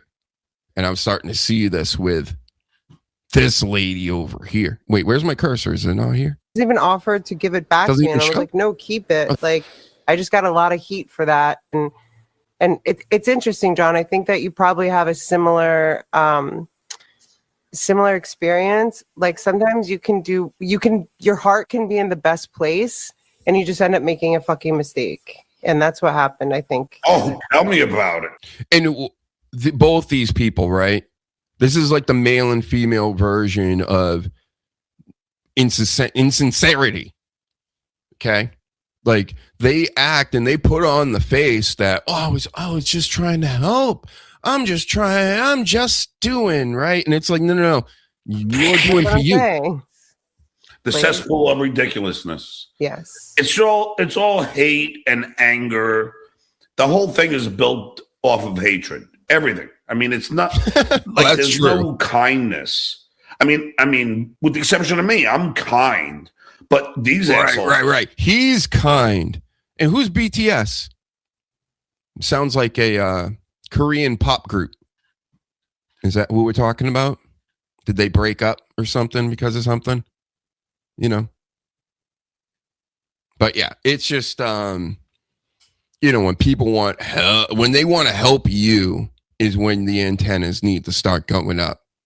Because trust me, nobody wants to help anybody. Not me, not in my life, ever. So I'm always on high alert for people wanting to help themselves with me, you see. Fuck all that. And I see that even happening with Kevin Brennan, HVAC. I know you know about this Kevin Brennan, right? And it upsets me when I see like a Karmic or this or that, all these guys literally use his platform, get monetized, get their own thing going, and then they're not real. Like, of course, John's mad because he's kind of sticking with MLC, but he's always getting kicked off of MLC and doing other people's shows and stuff like that. Like, that's fine. It's cool to get to do what you want. But if you're on a big show like MLC, like he couldn't even get a guest yesterday. And he pays people. That shows you his way of doing it isn't necessarily the best. It's the best because he gets a lot of super chats, right? But he would be getting that anyway because everybody knows who he is, right? Brand recognition type thing. But as far as him knighting everybody else and giving them monetization and then not getting anything back except grief for it, and then they go, oh, well, he's trying to control this and he's trying to control that. That's weird. Like I would have thought he would have figured this out sooner. You know what I mean? No, my phone's acting really crazy right now. Too many messages. Anyway, let's get back into this. Let's listen to what they got to say. They are just brutal. I mean, the puppet and the potato, like just brutal. The whole fruit section of the the whole, as Keanu says, the whole produce section. I mean, they're just. Oh, I know that I brought up Keanu. I'm sorry. Well, that's another thing that I'm not going to bring it up because I'm not stupid like her. But yeah, she created a lie about a situation that is really disgusting. I was sexually harassed by my old boss, and I don't even remember telling her that. But that's what happened. Wow. Telling her. You remember telling her that? Oh. It's these two are a match made in the Dabbleverse. You know, like she's doing the same thing John does, but in a female way. It's very obnoxious. Started a rumor that I blew my boss for $200. How would Kiki even think of that story? And I'm not like a fan of hers or anything, but how would she come up with this story if you didn't tell her? And she even told you to your face, you told me this. And you didn't deny it. But now you're denying it kind of. Oh, well, you know, maybe I was drunk, right, John? Like that's one of his favorites. Oh, wow.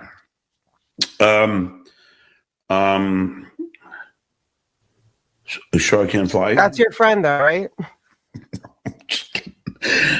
You see, vid, Ava milking this. She got a full cup of love. So yeah, okay. You need to do, you know. Did your sister, like, did Whitney have any kind of rituals or anything? Because being a comedian, it usually any performance, baseball player, football player, but especially like comics and actors and stuff.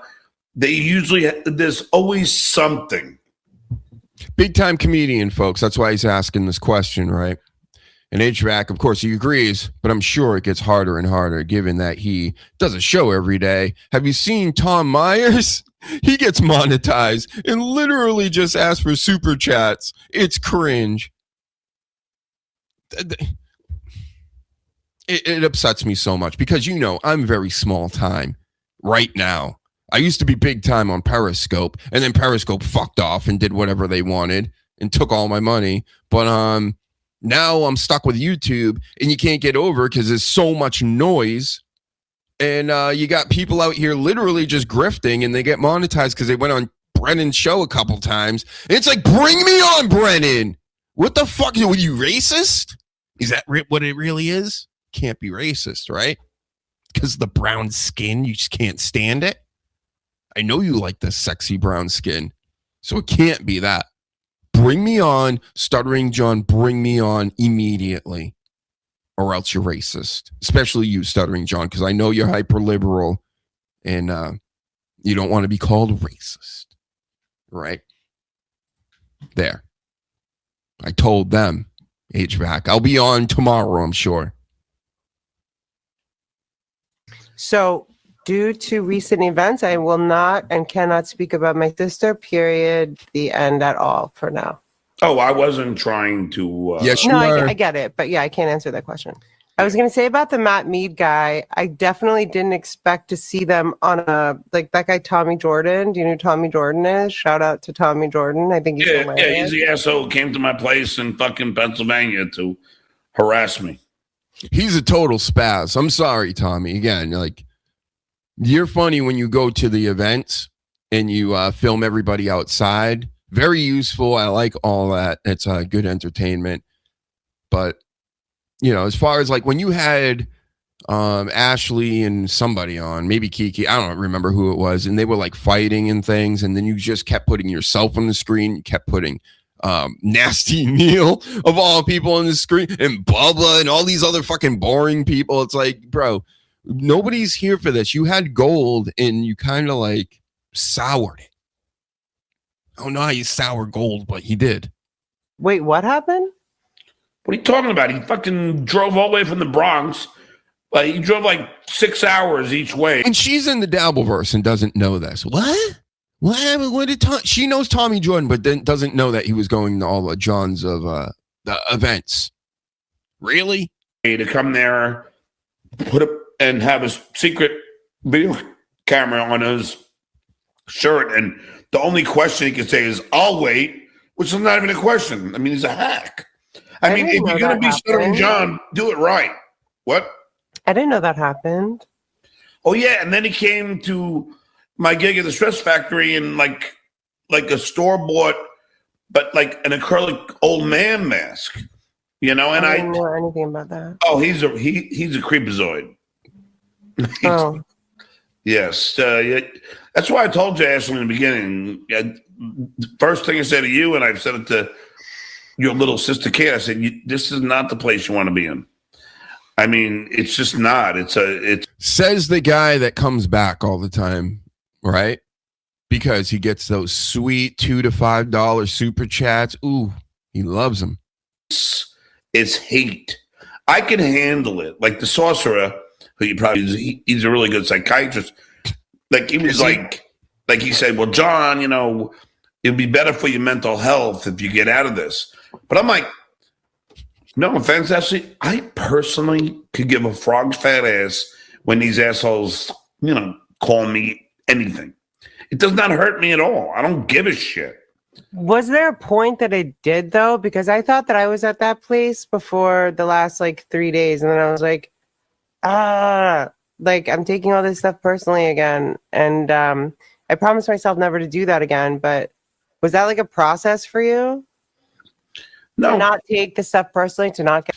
Well, HVAC, I don't think anybody wants me anywhere. If you're talking about me, why not go on other smaller channels and give your opinions? Unfortunately, some shows you probably don't like, or you may not like the people, but just go give your opinions. I would. Nobody asked me to do shit. I don't know why. I can go. And I've literally told people, I'm like, listen, man, I can go.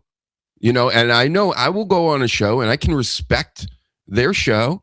I won't just talk over people. I get it. I know how this works. My intention doing anything on a camera is to hopefully entertain people watching and listening. That's it. That's all I'm trying to do. But nobody asked me to come on. I ask everybody to come on.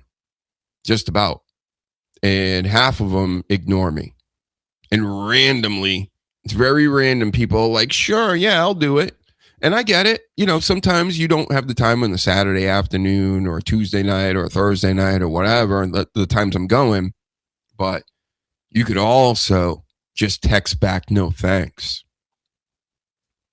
That would work too.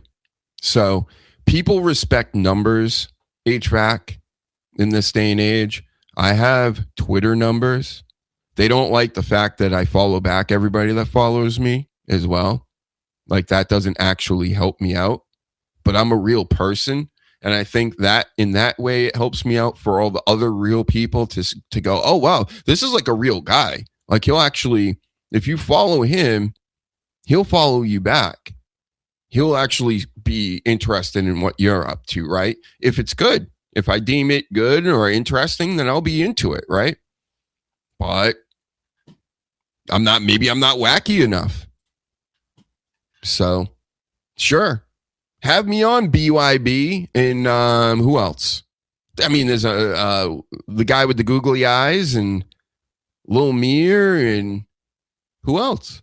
HVAC, I need you to champion me out here in a way in the chats and let everybody know. Otherwise, I mean, I'm getting. Can you believe this, HVAC? Laundry Room a week or so ago came at me saying I wasn't funny in chat. So I don't know if he caught wind that he got goofed on a little bit, but I mean, come on, man.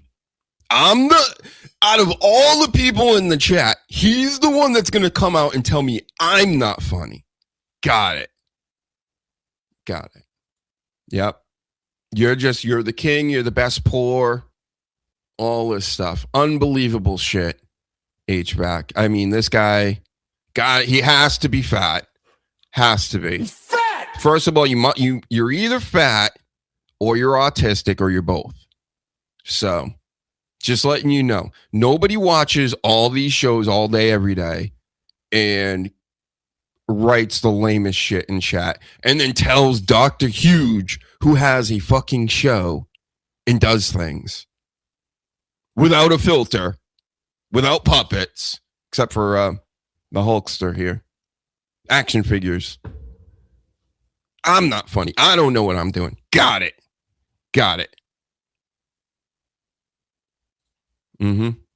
BYB Clowntown, NJ. I had New Jersey Ranger on a few months ago.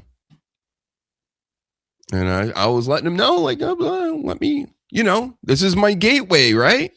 Come on, New Jersey, right? Let's go. Let's click up and let's do this.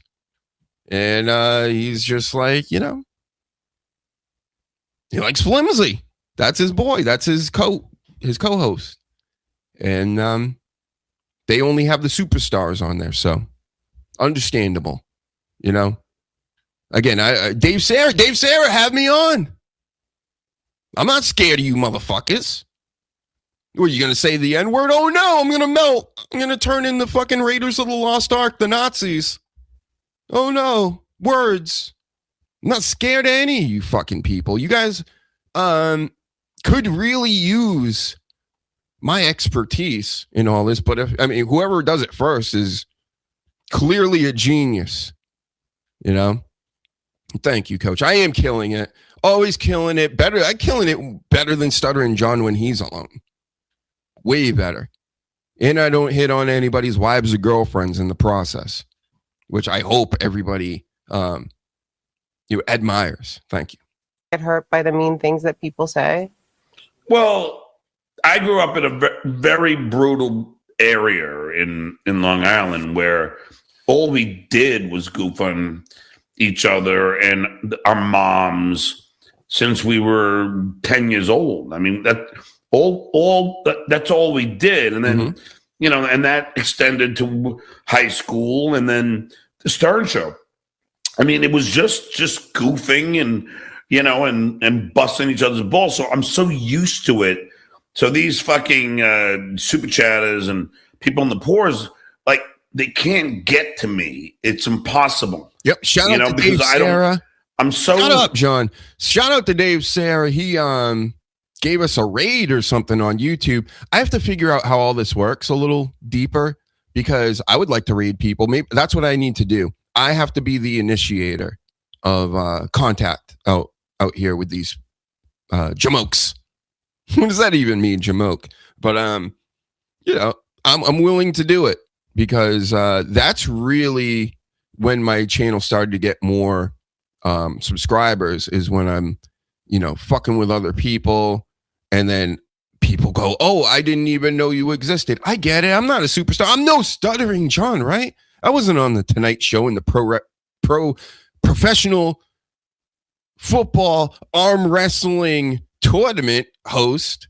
I wasn't that. I wasn't the lead writer in the Kareem Abdul-Jabbar roast. So I need my credits up. And the way to do it is to get in with all the cool people that are running things. I sent a link to Husey, or I was going to, but I think he might be busy. All these people have crazy hours. He's in Ireland or Scotland or somewhere where they talk really funny. So I know it's a different time zone and everything. I'm doing what I can do. And I want to bring back more solo shows during the week. I'm just usually exhausted. And then I hold out for Tuesday night Jess, of course, because everybody likes to look at Jess. And then Thursday nights, I haven't been doing those lately. And those are generally this show, like the Dabbles show. We get into the clips and stuff like that. I mean, if you want this stuff, just ask for it. I'm no Ray DeVito. I'm not going to come out and go, you guys want this? You guys want to do a show tonight? I'll do them. But I just want to know that there will be a handful of people there at least to spread the word, like, share, subscribe. Because I don't do shit for nothing. I'm not looking for money, but I don't want to do it for absolutely nothing. So, we're going to kill it for life. I don't give a fuck if one person's watching, 1,000 people are watching. Again, I'm not scared of you motherfuckers. Chat, I'm not scared of the people on the internet. I'm not scared of the Dabbleverse or any of these people. Let's go. Let's do this. Let's entertain. Let's have some fun, right? But I Well, guess fun you by say themselves. Teflon in a way. Like, it ain't going to stick to me. I don't care. Anything you say is most of the time not true. And even if it were, who gives a shit? And we reached the end of the clip. Amazing stuff, John, Ashley. You know, I got more wrestling notes here. We're going to get into that. And then maybe we'll look up some more clips. How about that? Let's see if I can find another good one for later. Because I'm going until the Seth Rollins juice, disappears. Maybe we'll watch some we'd never watched before. No Vince the lawyer. He gets people too angry. No Karmics. Joey and CWC, they're running for president and vice president. I mean, come on. That's cute. It's cute and everything. But I'd say, like, when I had CWC on my show, I was like, bro, what would be killer if you did a Halloween show tonight or whenever Halloween is and you dressed up like a vampire, white face, the black lipstick, a little cape.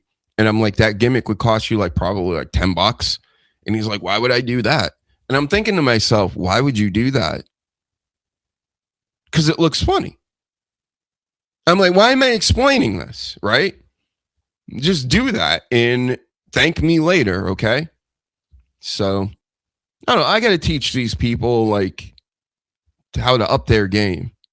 I remember I used to tell a guy that he wanted to get into stand-up comedy, but he was had nasty stage fright. So I'm like, dude, he was shaped like Stuttering John, he's kind of a short, weird looking guy. And I'm like, why don't you wear a 70s outfit? Just go buy something from Salvation Army, dress up like you're an old pimp with the big collars and everything. Just go out. You won't even have to say anything funny. You're going to look funny. All right. And he got it. And he was like, that's a great idea. But then he never executed on it or ever even tried. And it's just, you can lead a horse to water or something. You can lead a Kristen Mayer to water, but you can't make her funny or something, right? Something like that. Right, Seth Rollins? That's right. I don't know if you like chat or not, but you can still send him shekels to promote your channel. I would if I was in the Dabbleverse. Well, I'm not in the Dabbleverse, technically. They won't let me in. There's all these gatekeepers. Chad and Dave Sarah and New Jersey Ranger, the only ones kind enough to come on and do the show. Again, Husey, he could come on at any time. He's another one. Shmuel, he won't follow me back. Panhandler followed me back and then unfollowed me. Who else? There's many like that. Just, they won't follow me back. Very odd. You got to be in the clique. You got to go to AC. You got to go to Vegas, right? You got to be a full-time hack, which I'm only a part-time hack technically. I got to do 8-hour shows on Stuttering John before I get any respect around here, apparently. Anyway, I do have more wrestling stuff. And again, we can get into another clip. We could talk about Zumach, because I haven't kept up with him since literally AC of last year. The only time I see Chad Zumach is on MLC. Another famous, great locale in the Dabbleverse. And he'll say, that term is so cringe and don't say locale. You're Chad, you're a locale. That's how you make money. It's kind of crazy how that works, right? You think of yourself as a real stand-up, but you're not really one of the real stand-ups. You know the real stand-ups. You open for them and host for them, and you're like one of those guys, right? So, you got a thing going on, I guess. come up with more works because you can't be fast and snappy like Dr. Huge over here. But you got the Brennan bump, so you've been monetized for a while. All that business. You know certain people in the business. That's how life goes, folks. But does anybody really want to know Dr. Huge in real life? I mean, ladies do, of course. But hack comedians, not so much. Right, William Robinson? Shout out to William Robinson. We're doing it. We're getting back into wrestling talk right now for a minute.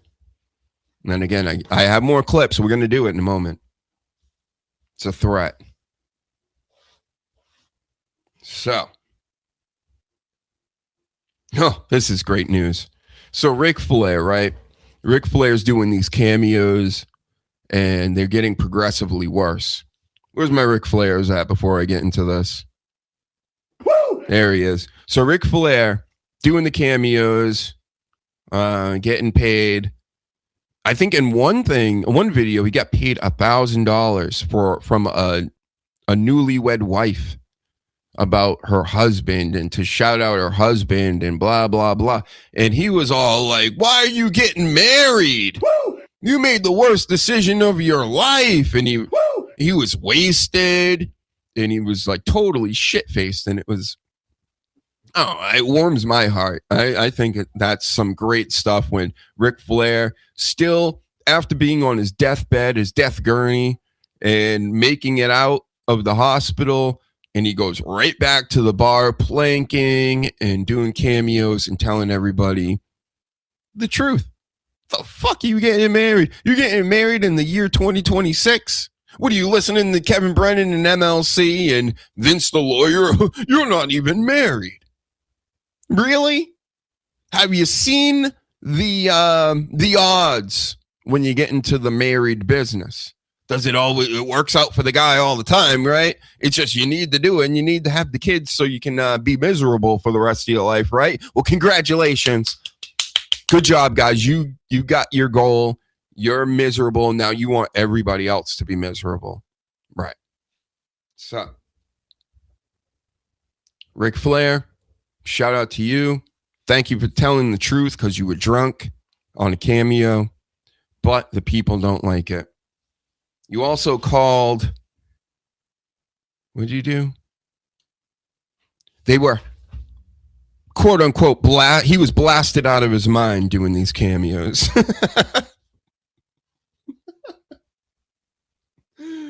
Oh, man, Ric Flair, you're the man still. How the fuck did you outlive Hulk Hogan? That's what I want to know. Man, don't do leg drops for a career.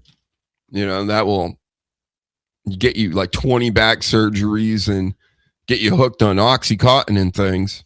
Ric Flair, on the other hand, almost drank himself to death, and then he comes back and now he's drinking more.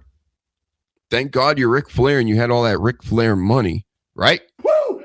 Woo! Woo! Woo! Woo! Woo! Woo! Woo! Woo! Woo! Woo! Woo! Woo! Woo! Woo! Woo! Ric Flair is funny and sad at the same time. Exactly. Yep. He knows it too. That's why he's always the life of the party, and then he also cries a lot. Every time somebody retired or stepped down or did this or did that, it was just like, wah. Ric Flair would go full crying Artie Lang mode. Wah. I loved it when the NWO back in the day, you had Kevin Nash as Arn Anderson, and yeah, the Ric Flair was X-Pac. 1, 2, 3 Kid, or better known as Six at this time. And he had the big old nose and the blonde wig, and he just kept going. One of the greatest, like, you know, goofy promos from pro wrestling ever. Really ever. Not my spot, his spot, their spot, my spot. Not the dog's spot, not my liver spots, my spot. Kevin Nash, hilarious as well. Ric Flair and Keith Richard may outlive us all. Yeah. They could drop a nuke on Ric Flair and Keith Richards, and the only ones that would make it out are Ric Flair, Keith Richards, and cockroaches. You see? The only ones to make it out of a nuclear blast. Which breaking news, Russia's threatening Europe with. More on that later. Mm-hmm. Or are they? Because we don't really get to hear Russian news. You understand what I'm saying? I didn't hear this out of the guy's mouth. You know their guy. I'm not going to say it. YouTube TOS. Mm-hmm. How about this? I may even get more into Real American Freestyle Wrestling on Fox Nation. Republican Conservative Nation, folks. You know, another brand of fake news. But they do have Wrath, which I think Chael Sonnen is going to be ending up at, which I know Colby Covington is already there. He's ultra MAGA. He loves the president. The president's favorite fighter, as he says. He took on, who did he take on? The other ex-UFC champion. I can picture him right now, but Luke Rockhold. That's who it was. In a wrestling match, like real wrestling on a mat. And it interests me. If you get bigger names, if they talk more shit in their press conferences, I'm digging it. You know what I mean? Like, give me more of that. Mm-hmm. I remember that NWO was imitating the Four Horsemen. Yep. Great segment. And did you see AJ Styles will be on TNA again? I'm sure he will be. They're going to have to give him some matches over there before he retires this year. I was really expecting Chris Jericho or somebody, but when I saw the initial show, like up front the first hour, I was like, yeah, this probably ain't happening because it looked like a rinky-dink show. I know they love the Hardys, but the Hardys aren't like a main draw anymore. It doesn't work like that, okay? Everybody remembers them, everybody likes them, but when that's like your first match, they come out with a guy playing guitar, cool, that's cool. You know, I liked it, but it's more about, I think my problem with TNA was more about the look and feel. Like, they really need a smaller place, no matter what it is. I don't care if it's a bar. Make it look packed. Take a bird's eye view from the roof or from the ceiling when you're in a bar, say, if you're in, and even do it that way. And I'm not saying like a bar, I'm saying like a theater type bar, which are in a lot of places. That would be dope. Like, I know we got plenty of them in New England, you know, Providence and Boston, like old theaters that are makeshift clubs, and you know, do something like that and then push everybody to the front like you already do, but then you won't have all these empty seats, you know? So this is a big venue problem, I feel. If they get that right, they'll get the look right, which will get the viewers looking at it like it's a real professional product, right? Yep. You love fake news? Well, that's all that's on TV. You can't be on TV unless it's fake news. And then most of the internet is fake news as well. So good luck. So, yep, we talked about AJ Styles being there, Saul Ruka, Zarya. I can't really remember anybody else that's like WWE that ended up there. There was a few other things that did happen, though. I saw Tom Phillip as one of the announcers. I forgot that he was an announcer there. He has a different last name this time, though. But I always liked him. The Rusev Day guy, I can never remember his name either, of the Vaudevillains. He's the other color announcer. And Ash by Elegance took on the Iconics, who is rumored to possibly come back into the WWE. You know, I'm thinking to take a lot of pins in that tag's women's division, which the women's division on Raw is basically the tag division now. And Perez Hilton, who remembers that name? He's considered one of the first influencers, right? Gay dude, usually fat. Back in the day, he was really fat. He's fat! Now he just has grandma arms. You know, he started clapping like this, and those arms could have powered a city with the wind that it generated. Mm-hmm. Oh, that's right. We got football on. What the heck? Yeah, we down with the Bills. Boo. It's such good shit. No, Dean Ambrose. Boo. But you know what? I hope they do win and then face my Patriots next week after we smack the Houston Texans around. And then we'll beat your ass again because you had to cheat that second game to win. So how about that for a hot NFL take? But hey, I'm a man of my word. When I stop caring about your product, I really don't give a shit. I'll watch the Patriots. I don't give a fuck about any of the playoffs. I don't care about the NBA. I don't care about the playoffs. People are still like, well, I watch the playoffs. Well, they try hard in the playoffs. Do they? Do they? It doesn't look like it to me. These guys aren't trying hard. They already got $100 million contracts. They're like, who gives a fuck? Anyway. So, yep. There's a few other things that happened on this TNA.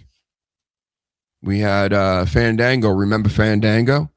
Apparently, he's retiring, and he's got a retirement match against Eddie Edwards next week on TNA Thursday night. That's a reason to watch. Very emotional. Good promo because it was real. Keep this shit as real as you can. Not like WWE, the way that they, they act like it's a reality TV and then it's like phony as fuck. Do it more like that. Fandango, very emotional. Eddie Edwards, also very emotional, but tried to stay in character, and it was all entertaining, like that whole segment. Because, they have a whole faction together, and after Fandango loses next week, he's going to bring in a new member to their faction that I don't even know the name of. Mm-hmm. But overall, is this a big swing and a miss, as Stuttering John would say? Swing and a miss. Because I thought TNA partnered up with WWE being on AMC now was going to be like, they were going to come out on fire. And they came out pretty cold. And I'm very afraid for them because I think next week the ratings are going to be even worse. I'm kind of surprised that the wrestling people didn't give it more of a chance to even show up to watch it because I heard the ratings weren't all that great with it. But then again, what are ratings? All this stuff these days. But, we got a bunch of other news. What do you want to do, guys? We can keep going, I guess. What time is it? 5:30. We just did 2.5 hours. Solo Stuttering John in your face. See? Told you I can still do it. We got Germans chanting all elite wrestling. At least it sounded like that. Hobbs possibly coming back to the WWE or coming to the WWE from AEW since he was just out of his contract recently. Remember Britt Baker? Remember her? We could talk about her. Braun Breaker suspended for touching Adam Pearce, but really Paul Heyman's going to use his lawyer and advocate skills to make this about Pearce getting suspended. Annoying tag chicks that I made a promo edit about on the YouTube channel that you need to come watch. Follow, subscribe, hit all the buttons that are good, except for that dislike button, unless you're an AEW fan. The AEW fans love hitting the dislike button whenever I goof on them. But all you other normal people, come to the link tree, find all my other channels. I got another channel up right now on YouTube, posting just random gaming clips. Arc Raiders is the shit, man. And MLC, Kevin Brennan, the more you bring Karmix and Scarlett and all these people that I'm bored by on, the more I play Arc Raiders and become a professional, expert gamer, better than Ninja. Take that, Ninja. Fan jumps barricade in Germany, gets wrestled out of there. Blake Monroe and Izzy Dame getting a Twitter feud, talking shit to each other. You probably don't even know who they are.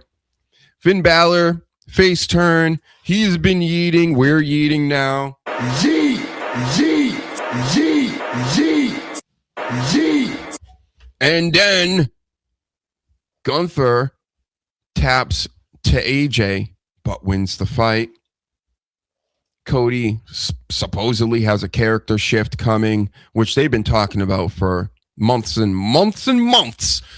Be on the lookout for another promo edit with Cody Rhodes, because, man, he gave a masterful shit promo last night, too. It's the shits. Thank you for that, Cody Rhodes. More air sucking. Gigi Dolan. This is a great story. Gigi Dolan hasn't been on Twitter because she took her account down after promoting an Israeli Wrestling Federation match that she was going to be doing. And then the fans all came for her. You know, they were all, No yeet. no yeet, how dare you, right? I don't know if you've been keeping up with the news, but Yeet, yeet, yeet, yeet, yeet. that's all I got to say about that. Rikishi calls out the WWE for no comped tickets. You know, his daddy or his son is the Yeetmeister. Yeet, yeet, yeet, yeet. Remember Rikishi with the big fat ass and would wear the thong and then put his butt cheeks, have people's faces go in between his monstrous butt cheeks? Yeet, yeet, yeet, yeet, yeet. Mm-hmm. He wants comp tickets, WWE. He's a WWE legend. He's related to Jey Uso and he can't get free tickets? No yeets. Brutal. Finn Balor even brought this up. I'm sure many are upset by it. Hey, man, they're corporate AF nowadays, right? Get used to it, everybody. This ain't about you anymore. This is about selling to all the children and well-off families. So if you ain't got no money, if you're a dad making 60, 80K a year, you want to bring the family to WWE to watch a show? Good luck with that. No yeets. It ain't happening. All right? Buy all the games and t-shirts and shit instead. So that's all I got for you. We'll come back this week. I'll have all the guests on. I'm so sorry. It was just me today. So sorry. It was just me. We could keep going, but I'm not, because I want to go eat and I want to go take a piss and stuff too. And we'll watch more clips and all that stuff this week. I hope you are all doing well. I hope you're all hitting the like button right now. Come on. MLC gets, 30, 40 likes before the show even starts. You know? And then he sits there, he comes on there and he does this.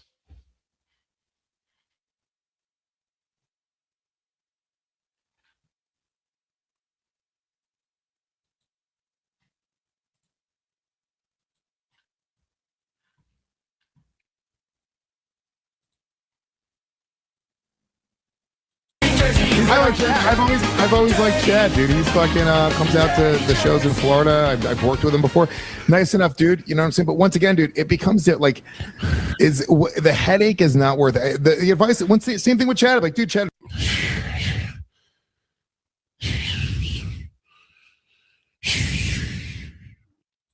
See, KB is new to that. Us wrestling fans, we know about Stone Cold used to breathe into the mic better than anybody. So he probably learned that from Stone Cold, right, Stones? Oh, a little bit. You're not Stone Cold. How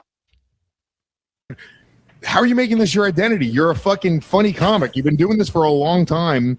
Like, people, they're short-sighted, dude, and they get a little bit of attention from this, and then they go, oh, shit, I gotta fucking, this is the path. And you're like, dude, no. Well, then have me on Legion of Skanks, Lewis. Have me back at fucking Skankfest. You had me the first 2 years. Why am I not invited anymore? Because you don't have the stuff, bro. Okay? That's why. Most likely. Get it? It's like a chick that doesn't want to talk to you anymore. You get it? Because they look down on this Dabbleverse shit, and I don't blame them. They're like, we don't need garbage at Skankfest. But yeah, I would love to leave this. This is my karma. This is where I'm at, the bottom of the barrel. See, I know you guys don't believe me, but all these comics, they all like me. They all respect me, all of them. And that doesn't go with the narrative, Carl's narrative, Melton's narrative. But I'll gladly leave all this. This is dumb. Have me on Legion of Skanks. More lying. Have me on this, have me on that. This was just my gimmick a minute ago, Chad.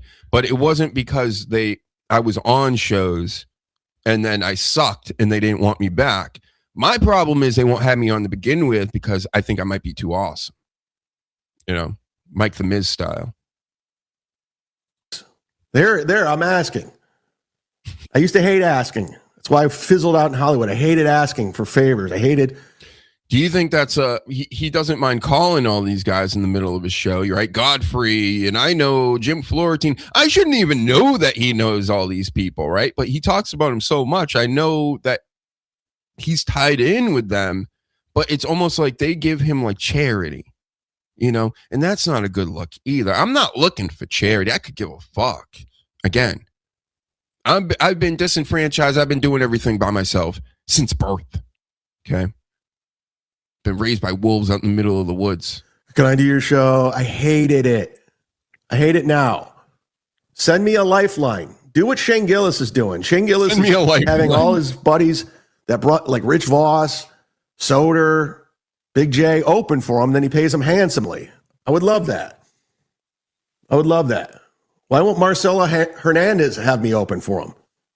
No. The path is just going out and being hilarious, touring, getting fans, just putting one foot in front of the other. And this is a quick way to get a few thousand people to like your shit. But that's really going to be it.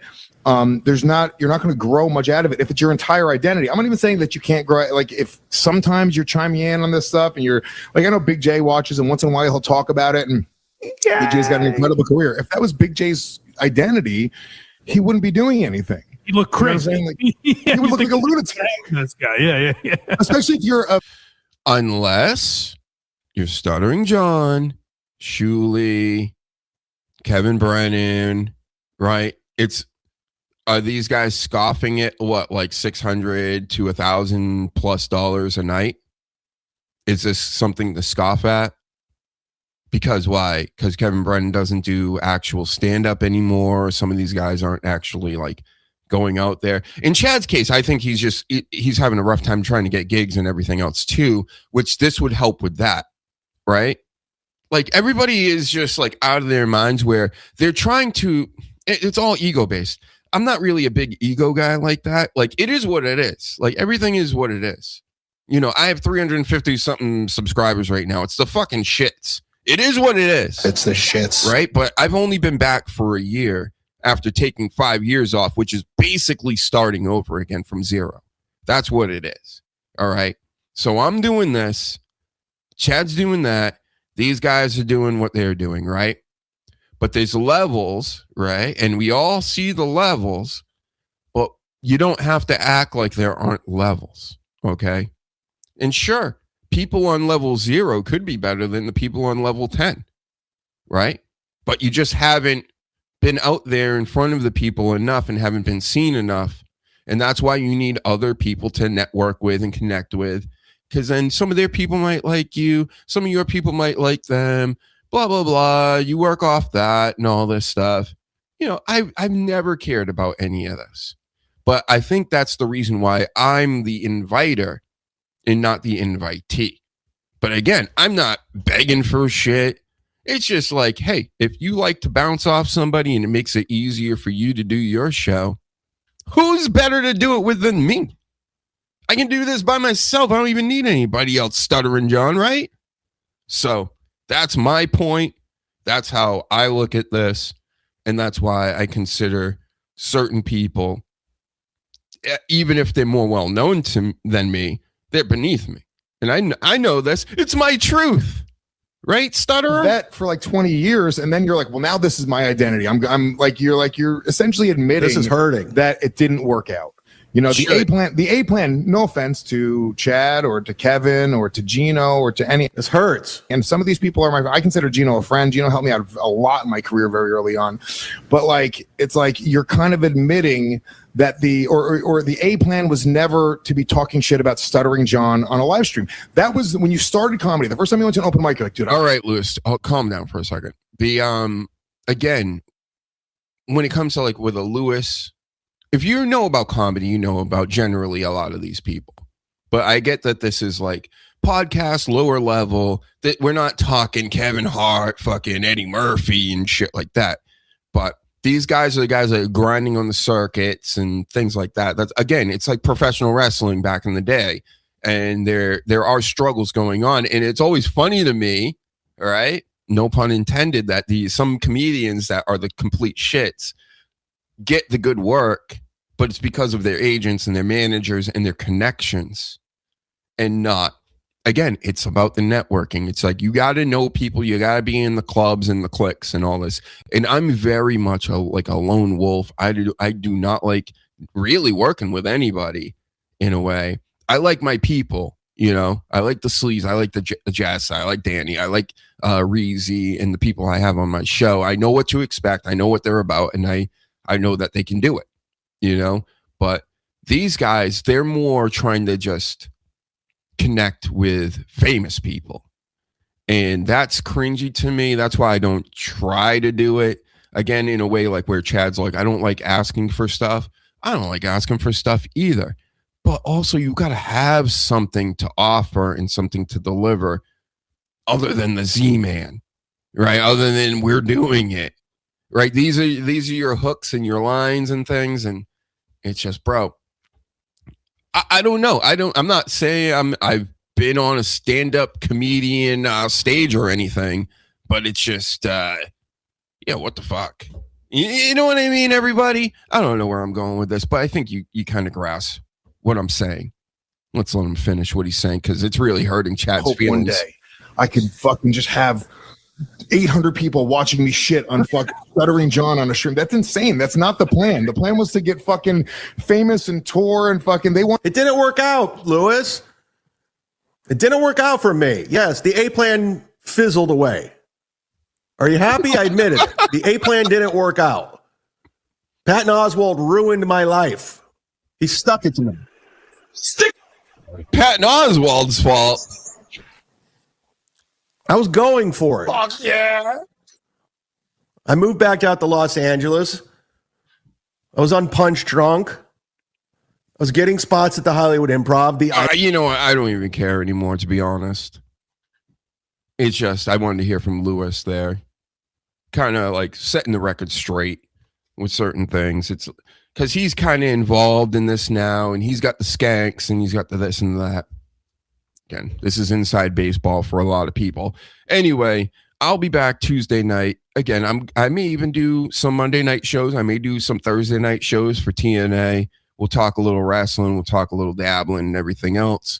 I'm so appreciative, so humbled that people showed up in the chat, wanted to talk to me, like the show, even like a solo show. So that's cool.